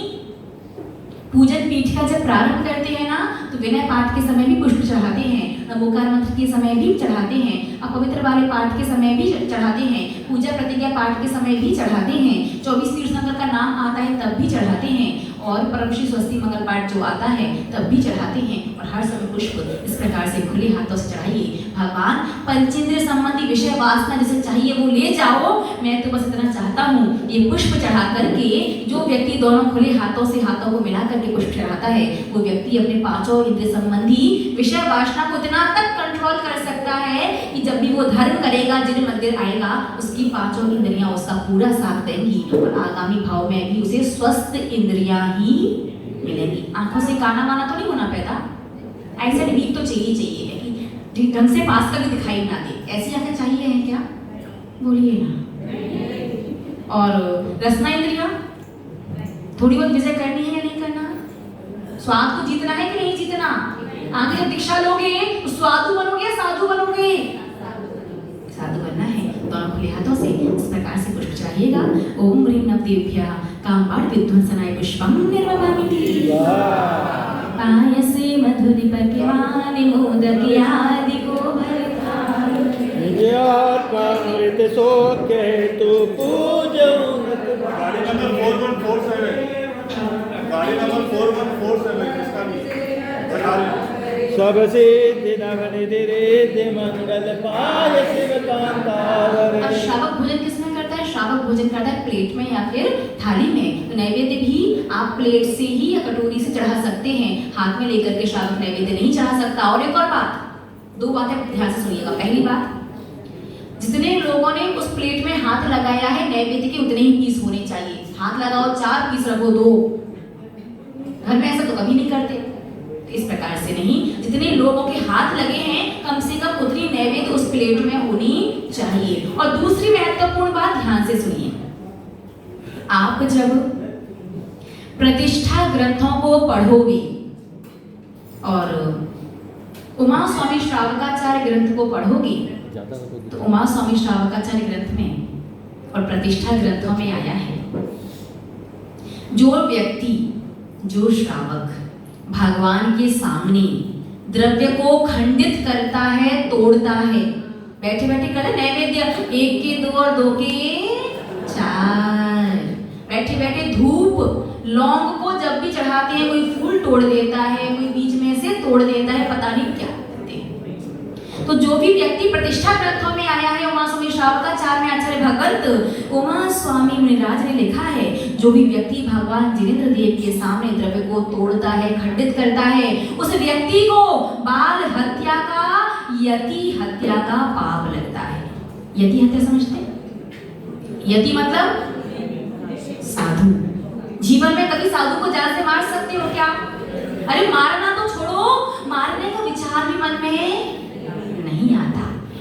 और द्रव्य को खंडित, तो आपको साधु को जान से नहीं मारोगे आप, लेकिन साधु को मारने से जिस पाप का, जिस क्वालिटी का पाप बंधेगा, एक नवजात शिशु को मारने से जिस क्वालिटी का पाप बंधेगा, वही सेम क्वालिटी का पाप भगवान के ठीक सामने द्रव्य को खंडित करने से बंधता है।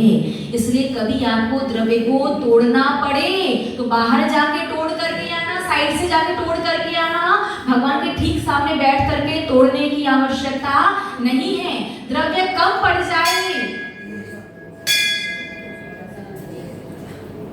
द्रव्य कम पड़ जाए तो आप अक्षत में या पुष्प में, किसी भी द्रव्य में स्थापना निक्षेप के माध्यम से उसे वो द्रव्य मान करके चढ़ा देना, काम चल जाएगा। लेकिन भगवान के ठीक सामने बैठ करके चाहे दर्शन कर रहे हो, चाहे पूजन कर रहे हो, कभी भी कोई भी द्रव्य नहीं तोड़नी चाहिए। बात समझ में आई या नहीं आई? समझ में आया ना? प्लेट या कटोरी में लेकर के नैवेद्य चढ़ाना है। और धूप वैसे भी 2 पीस कर देने से कोई पिसी धूप नहीं बच जाती। साबुन चढ़ाओ चाहे टुकड़े वाली चढ़ाओ, कैसे भी चढ़ाओ, लेकिन बाहर से साइड से तोड़ करके आओ, भगवान के सामने तोड़ना नहीं चाहिए। ओम ह्रीं नम देवीभ्यः क्षुधा रोग विनाशनाय नैवेद्यं निर्वपामि स्वाहा। गुरु ज्योति जगमगे दीपक लिया निज हाथ में, तुम आरती तम आरती पाऊं सुज्ञान प्रकाश में। सब देवताओं की सदा जो भक्ति से अर्चा करे, सब सिद्धि मंगल पाए शिव कांता वरे। दीपक भी प्लेट में लेकर के और 3 बार आरती, पता नहीं आप कितनी बार उतारते हैं, कितनी बार? 3 बार। कोई राउंड राउंड करके उतारना, इस प्रकार से नहीं करना है। पहली आरती अज्ञान अंधकार को दूर करने के लिए, दूसरी आरती मोह अंधकार को दूर करने के लिए, और तीसरी बार की आरती केवल ज्ञान को प्राप्त करने के लिए। ओम ह्रीं नम देवीभ्यो महामोहांधकार विनाशनाय दीपं निर्वपामि स्वाहा। दस गंधि धूपे अनूप सुरभिति अग्नि में खेलूं सदा निज आत्म गुण गौरव उठे होकर सब मुझसे विदा। नव देवताओं की सदा जो भक्ति से अर्चा करे, सब सिद्धि मंगल पाए शिव कांता वरे। धूप हमेशा बीच की 2 उंगली और अंगूठा, इन तीनों के साथ चढ़ाई जाती है। कैसे चढ़ाते हैं? श्रावक धूप ऐसे चढ़ाता है, इसका अर्थ है भगवान मैं मुख से कुछ भी कहूँ, कर्म मैं मुख से कुछ भी कहूँ, मेरी बातों पर ध्यान मत देना, मेरी क्रिया पर ध्यान देना। 8 कर्मों का नाश करके व्यक्ति ऊपर जाता है कि तुम मुझे गलती से ऊपर मत भेजना। कहाँ भेजना? अष्टकर्म दहना, नीचे भेज देना। नीचे क्या है? जाना है क्या? फिर आप कहते हैं माँ तक समझ में नहीं आ रहा, पूजन करते करते जीवन निकल चुका, बचपन से बचपन में आने वाले हैं, कर्म कट रहे हैं, कम हो रहे हैं, समझ में नहीं आ रहा। तो पहले आपको समझना होगा धूप इस प्रकार से नीचे करके नहीं चढ़ाई जाती। इसका मतलब है मुझे नीचे भेजना, और ना धूप ऐसे तिरछे करके चढ़ाई जाती। इसका मतलब है कि तिरछ पर्याय में तिरछ नहीं चाहिए क्या? तो तिरछा करके भी चढ़ाना है। 8 कर्मों का नाश करके जीव कहाँ जाता है? ऊर्ध्व लोक में जाता है, सिद्ध शिला पर जाता है। आपके हाथ कैसे होने चाहिए? 2 उंगली बीच की और अंगूठा, इन तीनों में ऐसे पकड़ करके, और इस प्रकार से धूप, कैसे? इस प्रकार से धूप कर चढ़ाई जाती है। एक और महत्वपूर्ण बात, पिसी धूप कभी भी थाली में नहीं चढ़ाई जाती। पिसी धूप थाली में चढ़ाने का मतलब यही है कि बंद गैस पर रोटी सेकना। तो बंद गैस पर सेकी रोटी से पेट भरेगा क्या? बोलिए ना, पेट भी नहीं भरेगा, और गलती से खा ली जल्दबाजी के चक्कर में पेट में दर्द जरूर हो जाएगा। तो ध्यान देना है। पहली बात तो धूप 2 अंगुली बीच की, मध्यमा और अनामिका अंगूठे के साथ, और इस प्रकार से 8 कर्मों का नाश करके जीव ऊर्ध्वगामी बनता है, ऊपर की ओर जाता है। तो ऐसे ही धूप चढ़ाई जाती है। दूसरी बात, पिसी धूप हमेशा अग्नि में चढ़ाई जाती है। धूप घट आपके पास है, आप उसमें पिसी धूप या साबुत लौंग कुछ भी चढ़ा सकते हैं। लेकिन यदि आप थाली में चढ़ा रहे हैं तो आप सिर्फ लौंग ही चढ़ा सकते हैं, पिसी धूप थाली में नहीं चढ़ा सकते। ठीक है, लौंग, हाँ, धूप एक ही हाथ से, ये बताएंगे बाद में। ठीक है, ओम ह्रीं नमः देवेभ्यो अष्टकर्म दहनाय धूपम निरवामिति अंगूरियं रखियाम्रियं प्रतिफले भराऊं थाल में उत्तम अनुपम मोक्ष फल के हेतु पूजूं आज मैं। नव देवताओं की सदा जो भक्ति से अर्चा करे, सब सिद्धि नवनिधि रिद्धि मंगल पार शिव कांता फल आप हाथ में लेके भी चढ़ा सकते हो, प्लेट में लेकर के भी चढ़ा सकते हो। लेकिन ध्यान देना है, प्लेट में लेकर के चढ़ाओ तो कैसे भी चढ़ा दो, लेकिन हाथ में लेकर के चढ़ा रहे हो, जो हिस्सा फल का वृक्ष से जुड़ा रहता है वो हिस्सा भगवान की ओर होना चाहिए, और नोक वाला हिस्सा अपनी ओर। भगवान की तरफ कौन सा हिस्सा? जो जिस हिस्से से फल पेड़ से जुड़ा हुआ है वो भगवान की तरफ, और नोक वाला हिस्सा अपनी तरफ। क्यों? क्योंकि भगवान जिस प्रकार से ये फल वृक्ष से जुड़ा था, वैसे ही मैं भी आपसे और धर्म से हमेशा जुड़ा रहूं। तो हाथ में लेके चढ़ाओ इस प्रकार से, प्लेट में चढ़ाओ तो कैसे भी चढ़ा सकते हैं।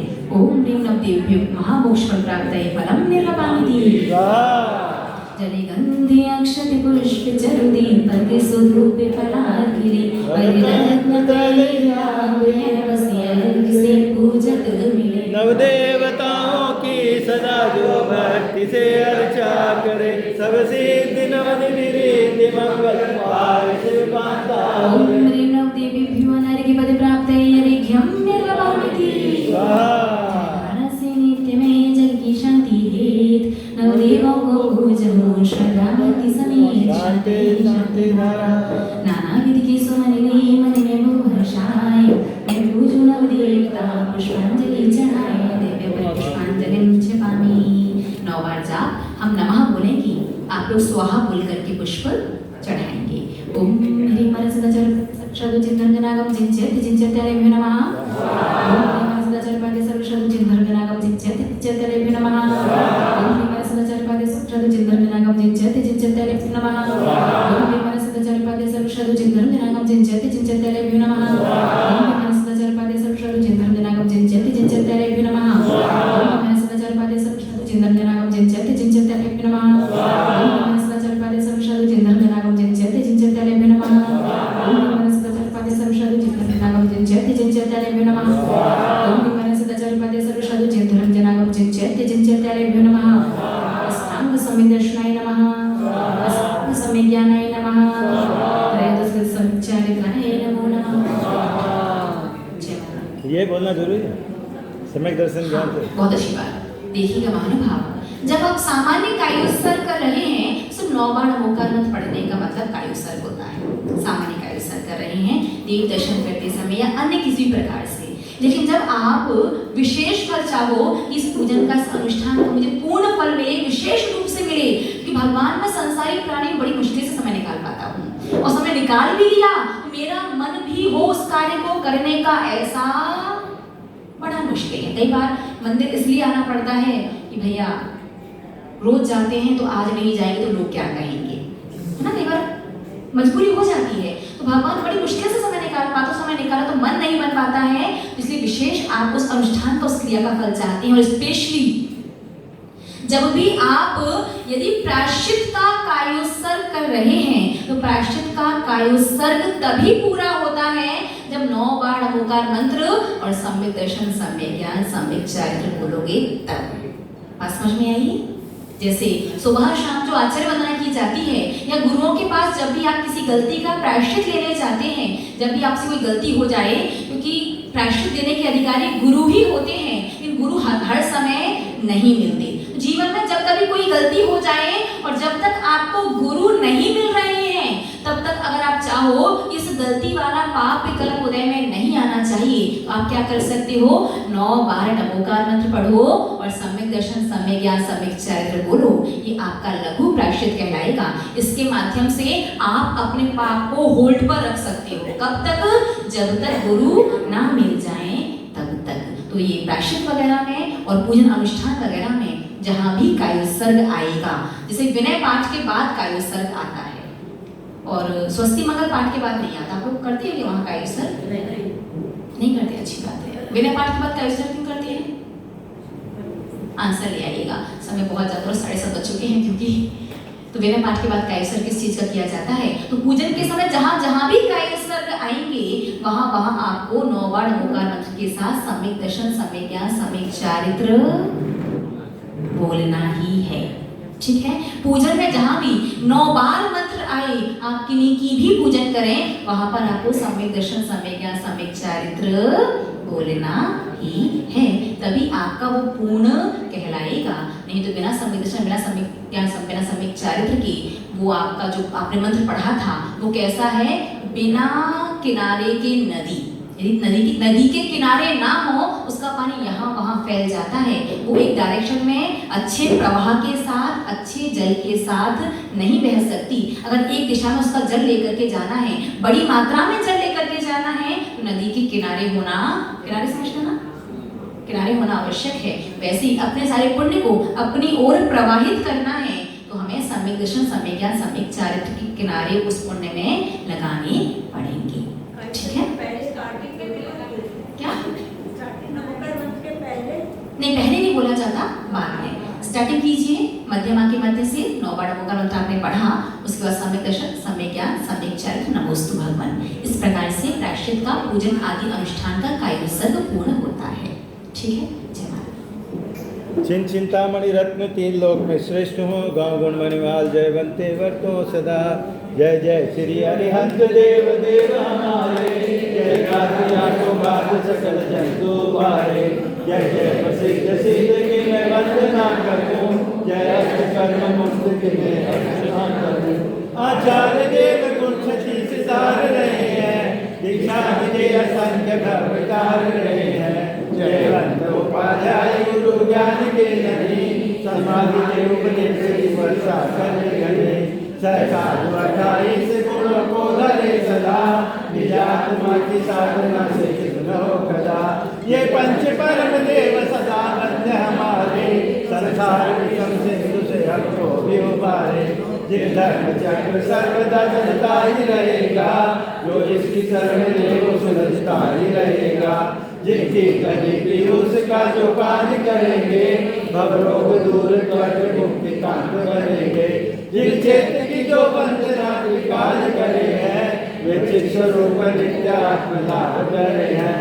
वे कृतृंजनालयों को जो बजे, वे कर्म शत्रुजीत शिवालय में जा बसे। नव देवताओं की जो आराधना करे, वे मृत्युराज की गीतों की आराधना करे। मैं कर्म शत्रुजीतने के हेतु ही जजू, संपूर्ण ज्ञानमती सीधे हेतु ही बजू। नवदेवों को भक्तिवश कोटि कोटि प्रणाम, भक्ति का फल में चाहो निज पद में विश्राम। मेरी मनस्ता चरपादे सर्वशद चंद्रनागम चिंचत चिंचत्यनेभ्यो जयमाला पुनरिक्यम निर्ममानिधि। जो भक्ति नवदेवता पूजा करे, तो सहर सुख शांति में झूला करे। नवनिधि अतुल भंडार ले, फिर मोक्ष सुख भी पावते। सुख सिंधु में हो मग्न, फिर यहाँ पर कभी ना। पुष्पांजलि छिपामी शरीर करते हैं कुशल समर्पित। जलफलया चौदर में अलग कर प्रीति धरी है, गणधर इंद्र मुनि तुति पूरी न करी है। जानत सेवक जान के ओ स्वामी जगते ले हो निकार, सिमंदर जिन आदि दे स्वामी विश्व विदेह मजार। श्री जिन राज हो भवतारण तरण जियाद श्री महाराज। ओम ह्रीं श्री विदेशत्र विद्यमान सीमंदरादि में शति तीर्थंकरेभ्यो अनर्घ्य पद प्राप्तये ऋख्यं निरमामिति। सुचिनि रिमैरि मीनामि गन्धे सुअक्षते पुष्पे चरुले मणिमल्लेशाय। दीपधूप फले अर्घ्य सुलेकर नाचते ताल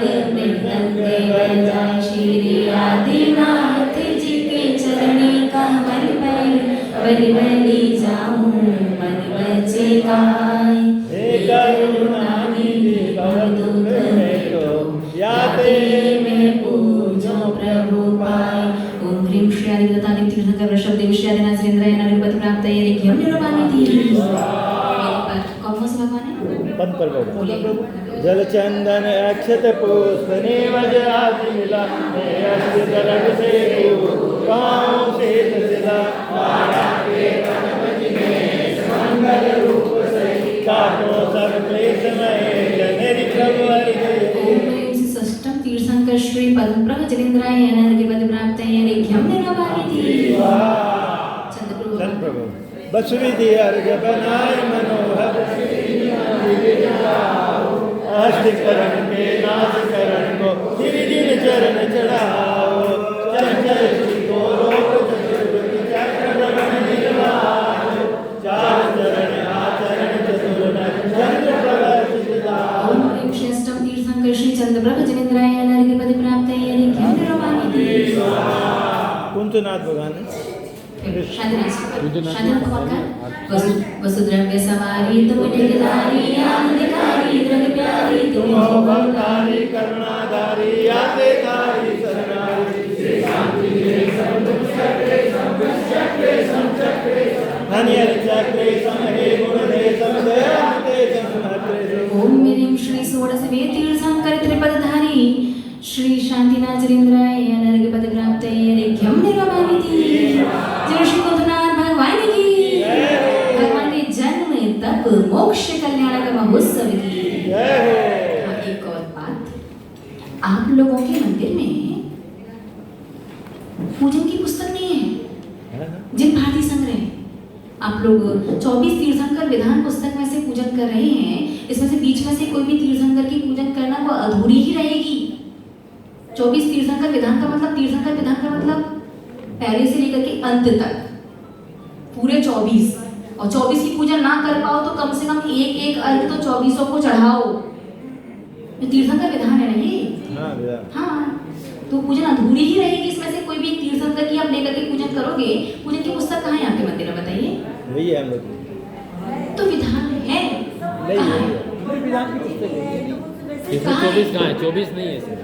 पूजन की पुस्तक है तो कहाँ है? 24 नहीं है इसमें। अब चौरंगी वालों, एक ही काम करना है आपको, एक और काम करना है। कोई भी एक व्यक्ति अपनी तरफ से कम लगभग 50 पुस्तकें जिन भारतीय संग्रह जो जबलपुर से प्रकाशित होती है, जिसका संपादन ब्रह्मचारी पंडित प्रदीप पीयूष शास्त्री जी ने किया है, उसमें संस्कृत के सारे पाठ, पूरी पूजन पीठिका बिल्कुल संस्कृत के पाठ बिल्कुल शुद्ध हैं। तो आप उससे संस्कृत शुद्ध पढ़ना भी सीख सकते हैं, और उसमें सारी पूजन बिल्कुल सही है, कोई भी प्रिंटिंग मिस्टेक वगैरह नहीं है। जितना जल्दी हो सके अपने मंदिर में लगभग 50 पुस्तकें जिन भारतीय संग्रह की अवश्य मंगवाएं। जब भी तीर्थंकर का कल्याण आए, जब भी किसी भी तीर्थंकर की पूजन हो, तो आपको उसी पुस्तक में से पूजन करनी है। आप तीर्थंकर विधान में से करते हो, वो अधूरा ही कहलाएगा। विधान पूर्ण तभी होता है जब प्रारंभ से अंत तक किया जाए। ऐसा नहीं कि ये अर्घ अच्छा लगा, आपने बीच में से लिया और चढ़ा दिया, वो आधा अधूरी क्रिया कहलाएगी। तो कुंतुनाथ जी की पूजन किस में से करोगे? अच्छा, अपने इसमें है ही नहीं। आप लोगों के पास मोबाइल है, उसमें सिम है, इंटरनेट है, नेटवर्क आ रहे हैं, रिचार्ज है, उसे खोल लो। उसके बाद गूगल है, उसमें सर्च करके देखो कुंतुनाथ भगवान की पूजन है क्या, तो फिर निकालो।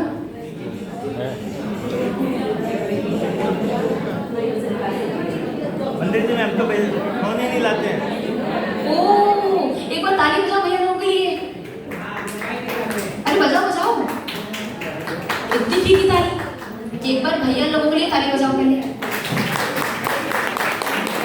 ये ताली होने के लिए है जो सुबह 4 बजे से मंदिर आते, मोबाइल लेके नहीं आते। तो आज का व्यक्ति घर से बाहर ना निकले। 11वां प्राण पैसे और 12वां प्राण मोबाइल। हमने देखा था कि जब बिहार हो रहा था बिहार में एक भैया से नीचे गिरने वाले थे, वो सेल्फी ले रहे थे, वीडियो कुछ ऐसा कुछ तो कर रहे थे। वो जैसे ही गिरने वाले थे उनका हाथ ऐसे था, हाथ में मोबाइल था, उन्हें गिरते गिरते जब टर्न बैक किया, उनका सिर नीचे मोबाइल ऊपर। बाद में हमारे मन में एक ही बात है, भैया मोबाइल तो चेंज हो जाएगा, रिपेयर हो जाएगा, तुम टूट फूट गए तो कहाँ रिपेयर होने जाओगे, तुम्हारे रिपेयरिंग की भी गारंटी नहीं, कोई रिपेयर होते भी नहीं। तो भैया 12वां प्राण फोन हो गया है, इसके बिना शव बाहर नहीं निकलता। तो यहाँ के पुरुष वर्ग बिना मोबाइल के मंदिर आते हैं अभिषेक करने, एक बहुत अच्छी बात है। चलिएगा तो जिनके पास फोन है वो अपना अपना दे दीजिएगा भैया को फोन। और मुझे मिली क्या है तो सब चौरंगी परिवार में डाल दो। एक मिनट वो दे दी दो आने अंकित जय पदराज निशंक हरे भविशंक निशंकित दाता मति मति मतंग के माथे गोथे मति वाले तिन हरे जो हरिदाता गजनाग पुरैलियो जन्म जिनोर विप्रभु के नंद श्री मति माता सह कुंत सुकुंठ के प्रतिपालक था पुत्र ने जुति भक्ति विख्याता। स्थापना कैसे की जाती है? देखिए, अभी हमने आपकी थ्योरिकल प्रैक्टिकल क्लास ली थी, अब आपका एग्जाम है। हम बताएंगे नहीं कौन सी द्रव्य कैसे चढ़ाते हैं, हम बस ऑब्जर्व करेंगे कि आप कितना सही कर रहे हैं। ठीक है। ओम ह्रीं श्री कुंथुनाथ जिनेन्द्र अत्र तरव दर्शनमुषटावाहनम। ओम ह्रीं श्री कुंथुनाथ जिनेन्द्र अत्र तिष्ठ तिष्ठाठ स्थापनम। ओम ह्रीं श्री कुंथुनाथ जिनेन्द्र अत्र सिद्धोपसर सन्निधिकरणम। देवे परिपुष्पांजलिं क्षिपामि। कीजिएगा छेपे। ओम ह्रीं श्री कुंथुनाथ जिनेन्द्र जन्म जरा मृत्यु विनाशनाय जन्म निरोपामिति। ओम ह्रीं परम श्री कुंथुनाथ जिनेन्द्र संसार ताप विनाशनाय चंदनम निरोपामिति। ओम ह्रीं श्री कुंथुनाथ जिनेन्द्र अक्षय पद प्राप्तये यक्षदान निर्ववामिति। ओम ह्रीं परम श्री कुंथुनाथ जिनेन्द्र कामबाण विध्वंसनाय पुष्पम निर्ववामिति। ओम ह्रीं परम श्री कुंथुनाथ जिनेन्द्र क्षुधा रोग विनाशनाय नैवेद्यम निर्ववामिति। ओम ह्रीं श्री कुंथुनाथ जिनेन्द्र महामोहांतिकार विनाशनाय दीपम निर्वपामिति। ओम ह्रीं श्री कुंथुनाथ जिनेन्द्र अष्टकर्म दहनाय धूपम निर्वपामिति। ओम ह्रीं श्री कुंथुनाथ जिनेन्द्र महामोक्ष प्राप्तये फलम निर्वपामिति। ओम ह्रीं श्री कुंथुनाथ जिनेन्द्र नरकपद प्राप्तये अर्घ्यम निर्वपामिति। जय श्री कुंथुनाथ भगवान की। भगवान के गर्भ जन्म ज्ञान गर्भ तप मोक्ष कल्याणक महोत्सव की। सुसावनी की दशमी करी जाने त्यजो सरिवारथ से दिविमाने भयो गरिमागमि मंगल सार जय हम श्रीपद अष्ट प्रकार। ओम ह्रीं श्रावण कृष्ण दशम्यां गर्भ मंगल मंडित श्री कुंथुनाथ जिनेन्द्राय अर्घ्यम निर्वपामिति। महावेशा सुई कमिशोधि भयोत विजन्विति ज्ञान समृद्ध कियो हरि मंगल मंदिर शीश जय हमें अत्र तुम्हें शीश। ओम ह्रीं वैशाख शुक्ल प्रतिपदायां जन्मगल प्राप्त श्री कुंथुनाथ जिनेन्द्राय अर्घ्यम निर्वपामिति। तजो सट खंड विभुजिनि चंद विमोहित चित्त चितारि सुछंद धरे तप एकम शोध विशाख भये निज आनंद चाख। ओम ह्रीं श्री वैशाख शुक्ल प्रतिपदायां निक्रमणे महोत्सव मंडित श्री कुंथुनाथ जिनेन्द्राय अर्घ्यम निर्वपामिति। सुद्धिय चैत सुचेतक शक्त चहुअरि छह करिता दिन व्यक्ति भई समशत भाग्य सुधर्मि जजोपद झोपद पाय परम।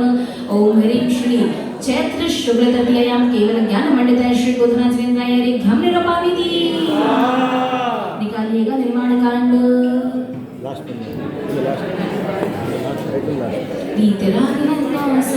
भाव सहित सिरनाए कहूँ कांड निर्माण की भाषा सुन बनाए। स्थापनयाधीश्वर स्वामी वासुज चंपापुर नामी प्रेमीनाथ बंदो भाव भगति उदार धर्म कर चरम शरीर पावापुर स्वामी मामी शिखर समेत जिने सुरवीर भाव सहित बंदो निधि वल्लभ राय जोगेंद्र मुनि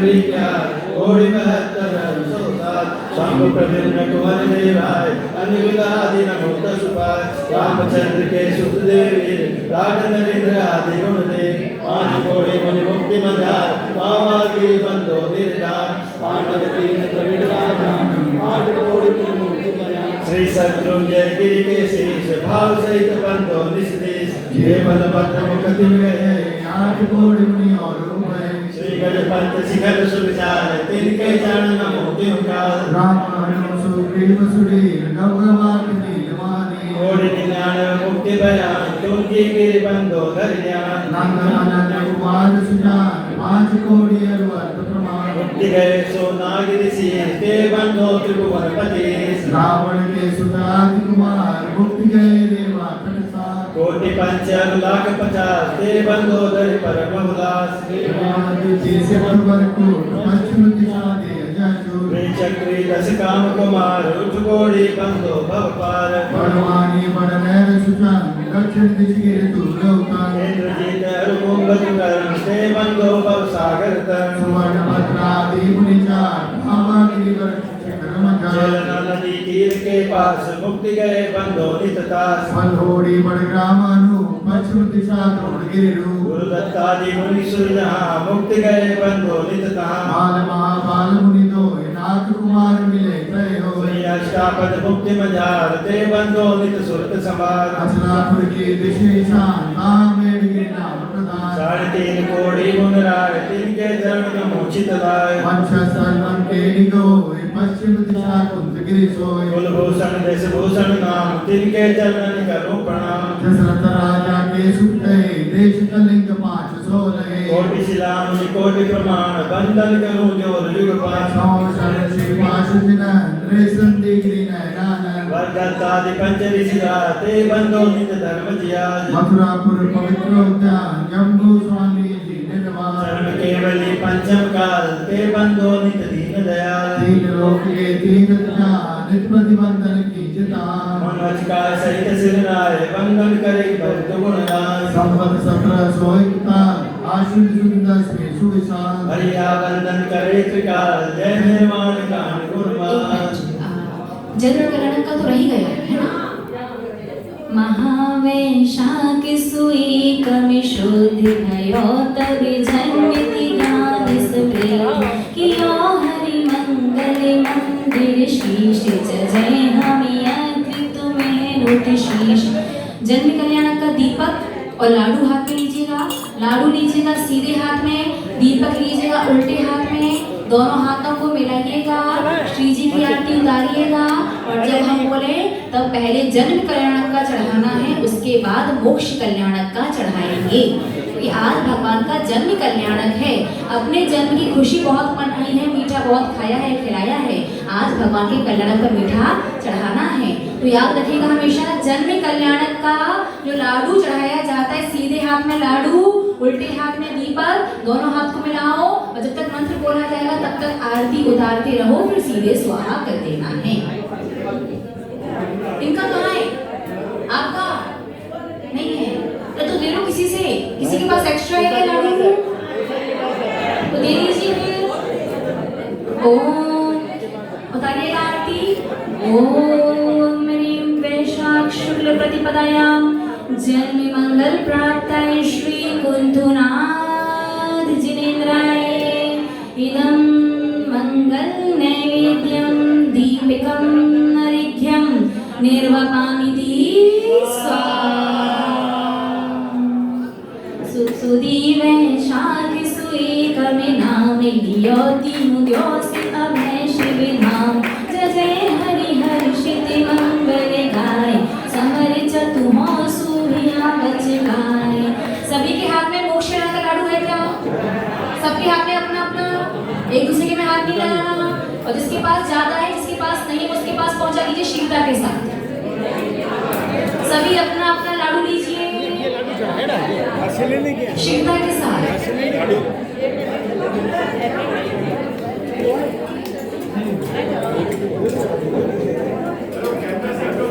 चलिए सभी लोग ले लेंगे मेरे हाथ में लाडू शीघ्रता के साथ।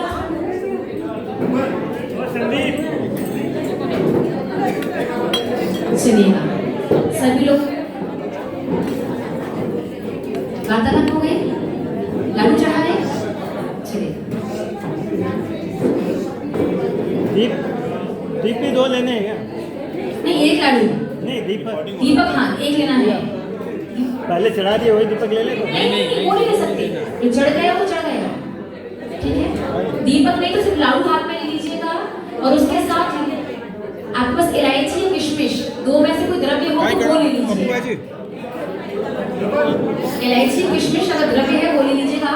दोनों आंखों को बंद कीजिएगा, जैसा हम बोल रहे हैं वैसा वैसा चिंतन करना है। आप सभी लोग जैसे ही, अरे भाई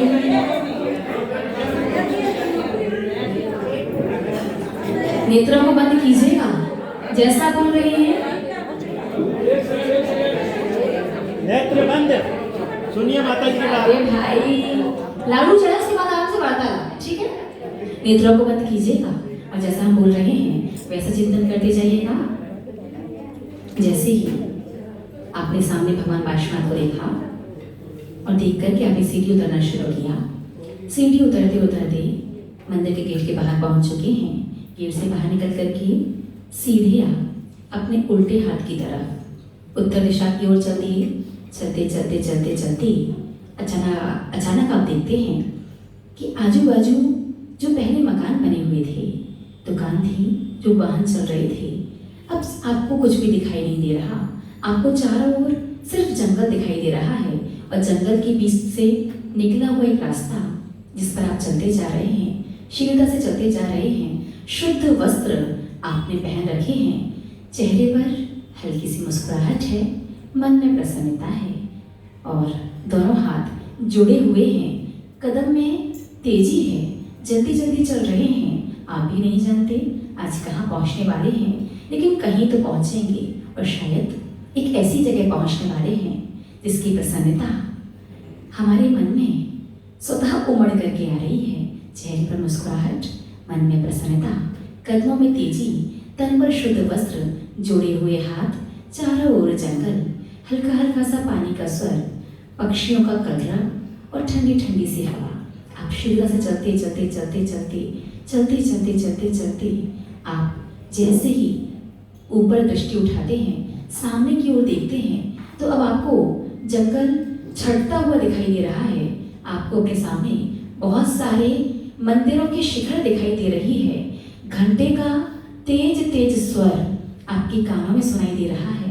धीरे धीरे धीरे धीरे चलते चलते आप देखते हैं कि अरे आप तो सम्मित शिखर जी पहुंच चुके हैं। देखिए सिद्धायतन वाला मंदिर आपके उल्टे हाथ पर दिखाई दे रहा है।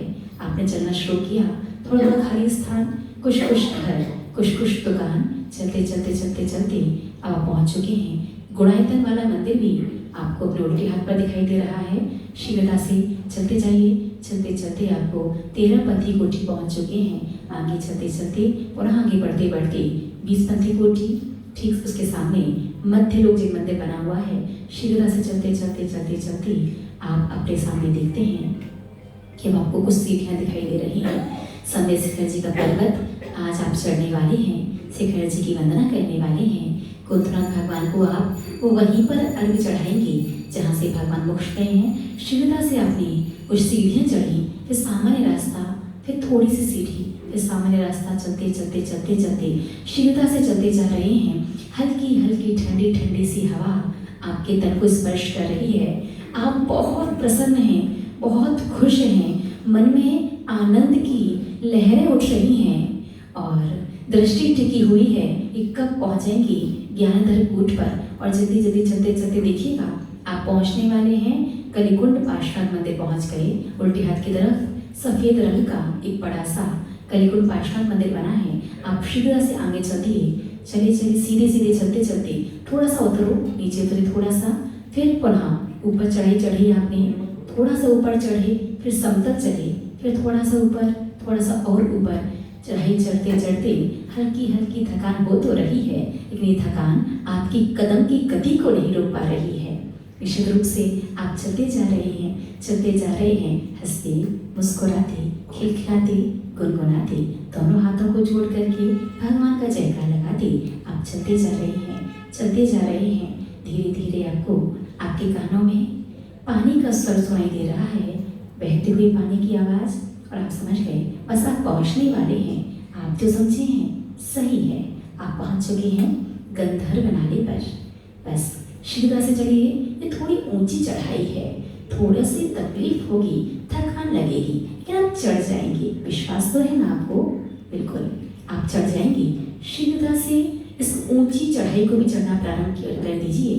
देखिए मोड़ आ चुका है, मुड़िएगा, फिर चढ़िएगा, फिर चलते जाइए, चलते जाइए, चलते जाइए। हल्की हल्की ठंडी हवा, चेहरे पर प्रसन्नता, जोड़े हाथ, जयकार का स्वर, चलते जाइए, चलते जाइए। कुछ सीढ़ियाँ आई, थोड़ा सा नीचे उतरे, फिर सीधा चलना शुरू कर दिया। धीरे धीरे पुनः कुछ सीढ़ियाँ सामने दिखाई दे रही हैं और पानी का स्वर कानों में सुनाई दे रहा है। बिल्कुल सही समझ रहे हैं आप। शीतल नाला बस आने ही वाला है। कुछ सीढ़ियाँ और चढ़िए, बस थोड़ी सी सीढ़ियाँ, ये थोड़ी ऊंची है, 2-4 सीढ़ियाँ, चढ़ जाइए शीघ्रता से। बस जैसे ही आप ये ऊंची 4-6 सीढ़ियाँ चढ़े, थोड़ी से 4-6 कदम चले, अरे पहुँच गए शीतल नाला। यहाँ भी रुकना नहीं है, अभी तो लक्ष्य थोड़ा सा और है। शीघ्रता से आपने चला शुरू किया, छोटी छोटी सी सीढ़ियाँ, सीढ़ियाँ फिर सीढ़ियाँ, सीढ़ियाँ चलते चलते फिर थोड़ी सी समतल जगह, उस पर कुछ कदम चले, फिर सीढ़ियाँ, फिर समतल जगह, फिर उस पर चले, फिर सीढ़ियाँ, फिर चलना है, फिर सीढ़ी सीढ़ी से चढ़ते चढ़ते शीघ्रता से जल्दी जल्दी चढ़ते जाइए। आज अपन पहुँचने वाले हैं अशकुंतला भगवान की टॉप पर। सीढ़ियाँ, फिर पुनः सीढ़ियाँ, फिर समतल, फिर सीढ़ी, फिर समतल, फिर सीढ़ी।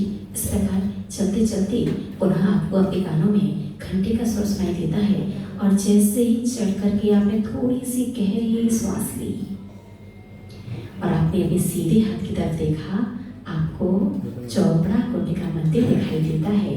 पार्श्वनाथ भगवान की जय। आपने वहीं से भगवान पार्श्वनाथ को नमस्कार किया।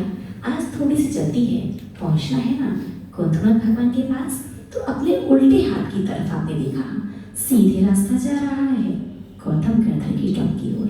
आपने चलना शुरू किया, 1 2 3 4 5, फिर सीधे पैदल पैदल चले कुछ कदम, फिर सीढ़ियाँ, फिर कुछ कदम, फिर सीढ़ियाँ, फिर कुछ कदम। मोड़ आ चुका है, शीघ्रता से मुड़ जाइएगा, फिर सीधे चलिएगा, फिर सीढ़ियाँ, फिर कुछ कदम, सीढ़ियाँ, कुछ कदम, फिर मोड़ आया, फिर सीधे चल दिए, फिर सीढ़ियाँ, फिर कुछ कदम चले, चलते चलते चलते चलते बस देखो सामने, ध्यान से देखिए, आपको ठीक सामने एक छोटा सा मंदिर दिखाई दे रहा है सफेद रंग का। यही गौतम गर्धन भगवान की टॉक है। बस कुछ कदम दूर हैं आप। शीघ्रता से जल्दी जल्दी कदम बढ़ाइए, कदम बढ़ाते बढ़ाते बढ़ाते बढ़ाते नमो अरिहंताणम पहुंच गए आप चारों ओर देखिए, वहीं खड़े रहिए। वहां खड़े होकर के पहले गहरी लंबी सांस लीजिए। हाँ, तो भगवान धन्य हो गए आज तुम्हें। आज कुंतनाथ भगवान जहाँ से साक्षात मोक्ष गए, जहाँ से वर्षों वर्षों वर्षों वर्षों कई करोड़ वर्षों पूर्व जहाँ कभी वो साक्षात विराजमान थे, जहाँ उनके शरीर के परमाणु आज भी हैं, मैं वहाँ पहुँच चुका हूँ। चारों ओर देखिए, आप ठीक अपने सामने दिख रहे हैं गौतम गर्धन की टॉक। अब आपने मुड़ना शुरू किया तो आपको वो रास्ता दिखाई दिया जिस रास्ते से आप पहुँचे हैं ऊपर। फिर आप थोड़ा सा और घूमे, आपको अब ठीक अपने सामने कुंतनाथ भगवान की टॉक पीछे से दिखाई दे रही है। थोड़ी दूर दृष्टि की तो बहुत सारी टॉकें भगवान नवीनाथ की मित्रधर कुल की दिखाई दे रही है। पैनाथ भगवान की, मलिनाथ भगवान की, श्रेयासन भगवान की। देखो कितनी सारी जो ऊंची टॉक, ये तो पुष्पदन भगवान की है। उससे थोड़ी नीचे टॉक दिखाई दे रही है ना, ये पद्म प्रभु भगवान की टॉक है। थोड़ा और नीचे उतरे, अरे वो देखो देखो वो नीचे थोड़ी छुप सी गई है, ये मुनीश्वरनाथ भगवान की टॉक है। और दूर दृष्टि डालिए, उस दूर दृष्टि डाल के बादलों के बीच में छुपती कभी दिखती कभी दिखती कभी छुपती हुई जो टॉक दिखाई दे रही है, वो भगवान चंद्र प्रभु की टॉक है। थोड़ा सा अपने सीधे हाथ की तरफ दृष्टि डालिए, आप चलिए इस तरफ, आपको भगवान आदिनाथ की, फिर भगवान अनंतनाथ, शीतलनाथ, भगवान संभवनाथ देखते जाइए और इस दूर कोने में आपको भगवान अभिनंदननाथ स्वामी की टॉप दिखाई दे रही है। और वापस ऐसे जब आप घूमते हो गौतम गर्धन के पीछे देखते हो तो भगवान धर्मनाथ से लेकर के एक लंबी पंक्ति भगवान महावीर स्वामी तक के टॉप की दिखाई दे रही है। थोड़ा कोने की ओर देखते हैं, अपने उल्टे हाथ की तरफ साइड में देखते हैं कोने में, तो आपको वहाँ पर 2 टॉप हैं, भगवान सुभाषनाथ की, भगवान विमलनाथ की दिखाई दे रही हैं। थोड़ी दूर दृष्टि डालिएगा, वो जो दूर आपको 3 जो टॉप दिखाई दे रही है ना, वो पहले अजितनाथ हैं, फिर नैमिनाथ हैं, और बस सबसे दूर आकाश में चमचमाती हुई ऐसी टॉक जो लग रहा है मुझे बुला रही हो, जिस टॉक से शायद मेरा भी कल्याण निश्चित है, जहाँ दर्शन करके जो अनुभूति मिलती है शायद शब्दों में ना कह पाए, शायद किसी को समझा ना पाए, लेकिन हम तो समझ पा रहे हैं ना। जो खुशी उस टॉप पर जाकर के मिलती है वो ऐसी है जिसे मैं तुलना नहीं कर सकता, जिसे किसी बता नहीं सकता, बस मैं महसूस कर सकता हूँ। वही आकाश में चमचमाती हुई मेरे भाग्य विधाता, मेरे सर्वस्व, मेरे इष्ट, मेरे आराध्य भगवान पार्श्वनाथ की स्वर्ण भद्रकूट है उसे, और बाकी सभी टॉपों को मैंने इस प्रकार पुनः घूमते हुए हाथ जोड़ करके सभी को नमस्कार किया, और मैं फिर मुस्कुराते हुए धीमे से अपनी दृष्टि उठा करके कुछ कदम चला, और जैसे थोड़ा सा चला अब मैं ठीक भगवान बुद्धनाथ के ज्ञानधर कूट के सामने पहुंच चुका हूँ। एक उसकी सीढ़ियाँ चढ़ना शुरू कर दी, 1 2 3 4 5 पहुँच गए ज्ञानधर कूट पर। और जैसे ही आपने सर्वप्रथम ज्ञानधर कूट पर भगवान के चरणों को देखा, ध्यान से देखिए, श्याम वर्ण के बड़ी मनोज्ञ मध्यम आकार के वो चरण चिन्ह दिखाई दे रहे हैं। आपने दोनों हाथों को जोड़ करके मस्तिष्क को झुका करके कुंथुनाथ भगवान की वंदना की, एक जोर से मधुर स्वर में जयकार लगाया, जय बोले श्री कुंथुनाथ की जय। दृष्टि चरणों पर टिकी हुई है, आप बैठ चुके हैं गवासन लगा करके, और जैसे ही हाथ जोड़ करके मस्तिष्क को झुकाने के बाद आपने दृष्टि ऊपर की ओर की, दोनों हाथों को जैसे ही खोला, जैसे ही हाथों को खोला, ये आपके हाथों में एक सोने का बड़ा सा थाल, एक बहुत बड़ा सोने का थाल आपके हाथों में, और थाल में जैसे ध्यान से आपने देखा, देखिएगा कितना विशाल श्वेत व्हाइट रंग का एक बहुत बड़ा लाडू,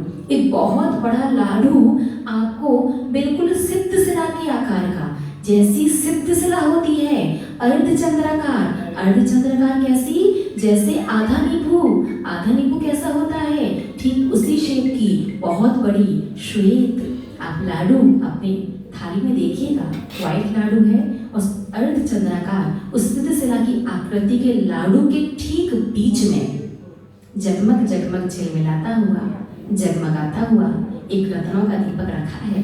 मन प्रसन्न हो गया, आज भगवान में धन्य हो गया, आज मैं ज्ञानधर कूट से आपको अर्घ चढ़ा रहा हूँ। आपने तो पंचम ज्ञान के माध्यम से गुणों से आप सहित हो गए, कर्मों से रहित हो गए, हमेशा हमेशा के लिए अनंत ज्ञानमय हो गए। प्रभु मैं बड़ा रागी द्वेषी, मैं बहुत मोही, 8 कर्मों से अतिग्रस्त संकुचित परिणामी जीव हूँ, बड़ा ही संसार में रह करके संसार में राग द्वेष करता हूँ, प्रपंच करता हूँ, आडंबर करता हूँ, षड्यंत्र करता हूँ, ना जाने कितने कितने पापों से लिप्त हूँ। हे ज्ञानधर कूट से मोक्ष जाने वाले भगवान कुंथुनाथ स्वामी, जिस प्रकार से आप कर्मों का नाश करके अनंत अनंत काल के लिए परम शुद्ध सिद्ध दशा को प्राप्त हुए हैं, प्रभु आज मुझे भी आशीर्वाद दीजिएगा, मैं भी अपने अशुभ कर्मों की निर्जरा कर सकूं, मैं भी आप जैसा बन सकूं। स्वामी मुझे आप अपना आशीर्वाद दीजिएगा, मुझे धन्य कीजिएगा, मुझे अपनी कृपा का पात्र बना लीजिएगा, और आज मैं आपके चरणों में ये लाडू समर्पित करता हूँ। मुझे ऐसा आशीर्वाद दीजिएगा कि मेरा भी शीघ्र मोक्ष कल्याणक आए, मेरा भी कल्याण हो, मैं भी मोक्ष को प्राप्त करूं। ये अनंत दुखमयी संसार अब नहीं झेला जाता। प्रभु संसार में तो रहता हूँ, लेकिन संसार बर्दाश्त नहीं होता है, मुझे इससे शीघ्र छुड़ा दीजिए, अपने जैसा बना लीजिए। कुंथुनाथ भगवान आपको कुमीरा मन से, वचन से, काया से, तीनों से एक साथ और अलग अलग बारंबार बारंबार बारंबार नमस्कार हो। सबसे पहले वहाँ टॉप पर लाडू चढ़ाएंगे, उसके बाद अपने मंदिर में चढ़ाएंगे। टॉप पर जो आपके हाथों में सिद्ध सरा की आकृति का रत्नमय दीपक सहित जो लाडू है, पहले वहाँ चढ़ाइएगा। ओम ह्रीं श्री वैशाख शुक्ला एकम तिथि श्री कुंथनाथ जिनेन्द्र ज्ञानधर कूट से खड़गासन में मोक्ष पधारे, तिनके चरणारे बिंदु को मेरा मन से, वचन से, काय से, अत्यंत भक्ति भाव से बारंबार बारंबार बारंबार नमस्कार हो। इदं जलम गंधम अक्षतम पुष्पम नैवेद्यम दीपम धूपम फलम नैवेद्यम निर्वपामिति स्वाहा। जय बोलो श्री कुंथनाथ भगवान की, श्री कुंथनाथ भगवान की, श्री कुंथनाथ भगवान की, भगवान के मोक्ष कल्याणक महोत्सव की। चलिए भाई, समय शिखर जी पहुंचे या नहीं पहुंचे? हमारी छोटी माता जी बगल में कह रही, माता समय शिखर जी पहुंच गए, ये तो ठीक है। इनसे ये भी पूछ लो कि जब चोपड़ा को उन्हें दिखाई दिया, उकाली पीने कितने लोग चले गए? मैं चला गया, उकाली पीने तो नहीं पहुंच गए थे ना? मैं चला गया। अच्छा, वैसे बहुत ईमानदार है। एक भी हाथ खड़ा करके कहे, माता जी मैं तो उकाली पीने पहुंच गया, थोड़ा गला भी साफ करना चाहिए। चलेगा। ओम ह्रीं श्री कुंथनाथ जी का जयमाला पुनरीभ्यम निरोपामिति स्वाहा। पुष्पांजलि मुच्छपामि नीलगंधे अक्षतानि पुष्पचारुलीजिए दीपित श्री हरादि अर्घ्य जलीजिए। पार्श्वनाथ देव सेवा आपकी करूं सदा, लीजिए निवास मोक्ष भूले नहीं कदा। ओम ह्रीं श्री गौरकम चौसर विजय मूल्य विराजमान श्री चिंतन पार्श्वनाथ हृदय पद प्राप्त अर्घ्यम निरोपामिति। जय फले बस सजहि मिथार तनि मनि मोद हरो गुणि गाओ भगवति तारि पूजत पापि हरो। श्री वीर महाति वीर सन्मति नायक, जय वर्धमान गुणधीर सन्मति नायक। श्री रति समति वर्धमान विजेंद्र हृदय पद प्राप्त अर्घ्यम निरोपामिति। जय फले आठों सचि सारिता को अर्घि करो, तुम को अर्पो बलिदार पवित्र मोक्ष बरो।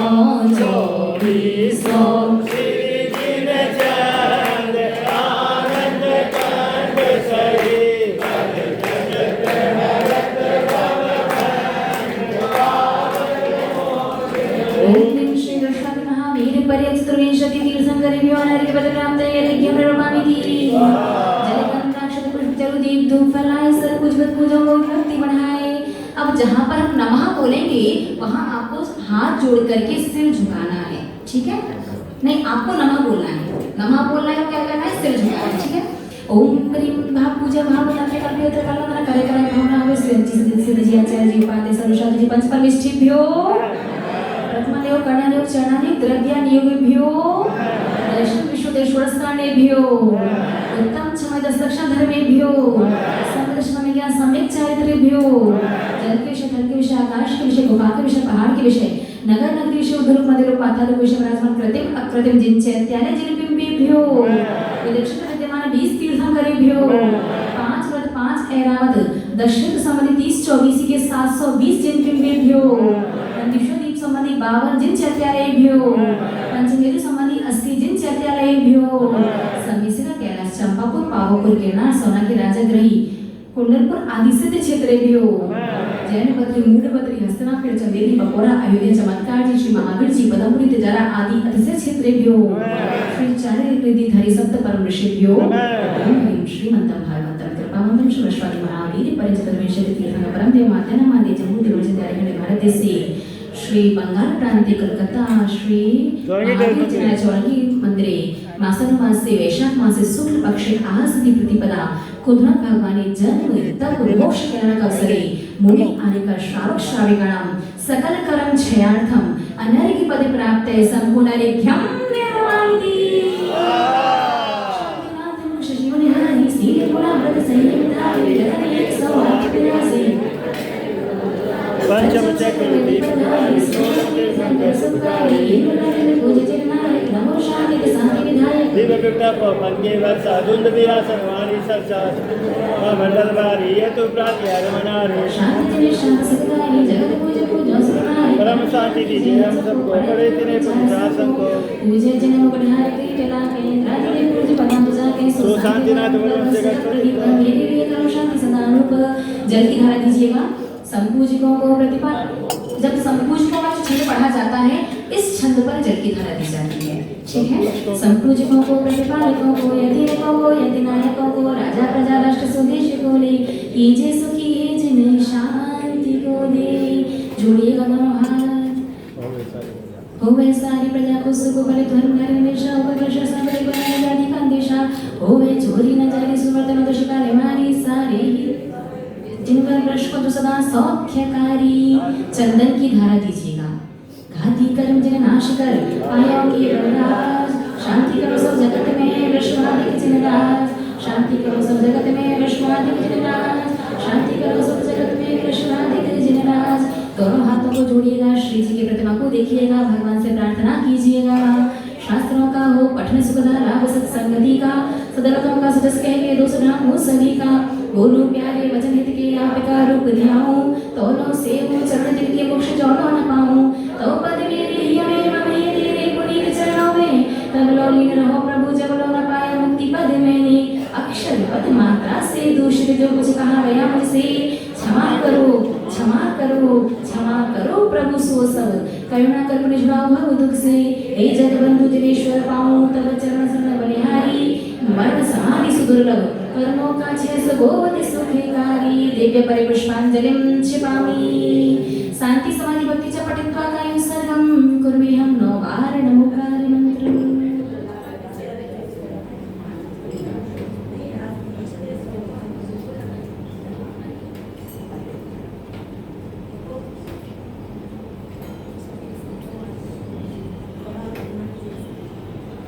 बिन जाने का जाने के रही टूट जो कोई तो प्रसाद दे परम गुरु सो सब पूर्ण होए पूजे विद्या में जन्म भगवान और विसर्जन होने क्षमा करो भगवान मंत्री नहीं रूप के हिंदे क्षमा करो राखो मुझे देव चंद की सेवाएं जो जो देव पूजे भगवान दे सब के 124 भगवान ओम ह्राम ह्रीम ह्रूम ह्रौम ह्रा से उसनमा पूजा विधि के सजन में अपराध क्षमा भक्तु यह परिपुष्पांजलिं क्षिपामि।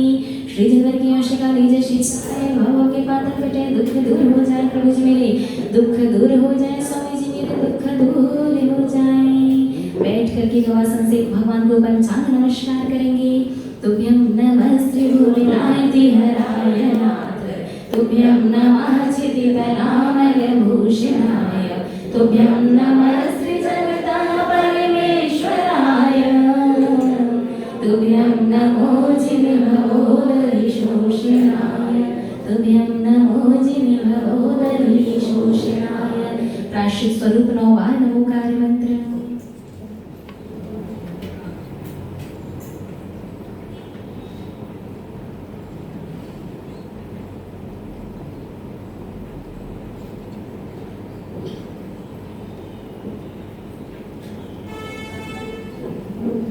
जय बोले श्री पंचवलिष्ठी भगवान की, श्री आदिनाथ भगवान की, श्री शांतिनाथ भगवान की, श्री कुंथनाथ भगवान की, भगवान के जन्म में तप मोक्ष कल्याणक महोत्सव की, श्री पार्श्वनाथ भगवान की, वर्तमान शासन भगवान महावीर स्वामी की, परम पूजनीय परम श्रद्धेय आदरणीय श्री सौम्य नंदिनी जी की। ऋतुता जलक रही वाणी में चरिया में जल के आगम सुरवचनों को आत्मसात कर प्रकट किया है ज्ञान गहन स्वयं सरलता की प्रतिमा है प्रतिभा जिनकी सूर्य समान अर्घ समर्पित तव चरणों में मेरा सत सत बार प्रणाम। ओम ह्रीं श्री परम पूज्य गणनीय हारिका श्री सौम्य नंदिनी माता जी की प्रथम शिष्या गणनीय हारिका श्री सौम्य सुयोगी नंदिनी माता जी के चरणारविंद हम सबका मन तिनका से बार नमस्कार हो जला माता जी वंदना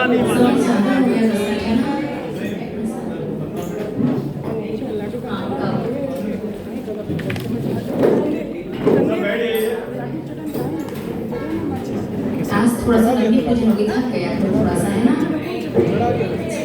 कबू है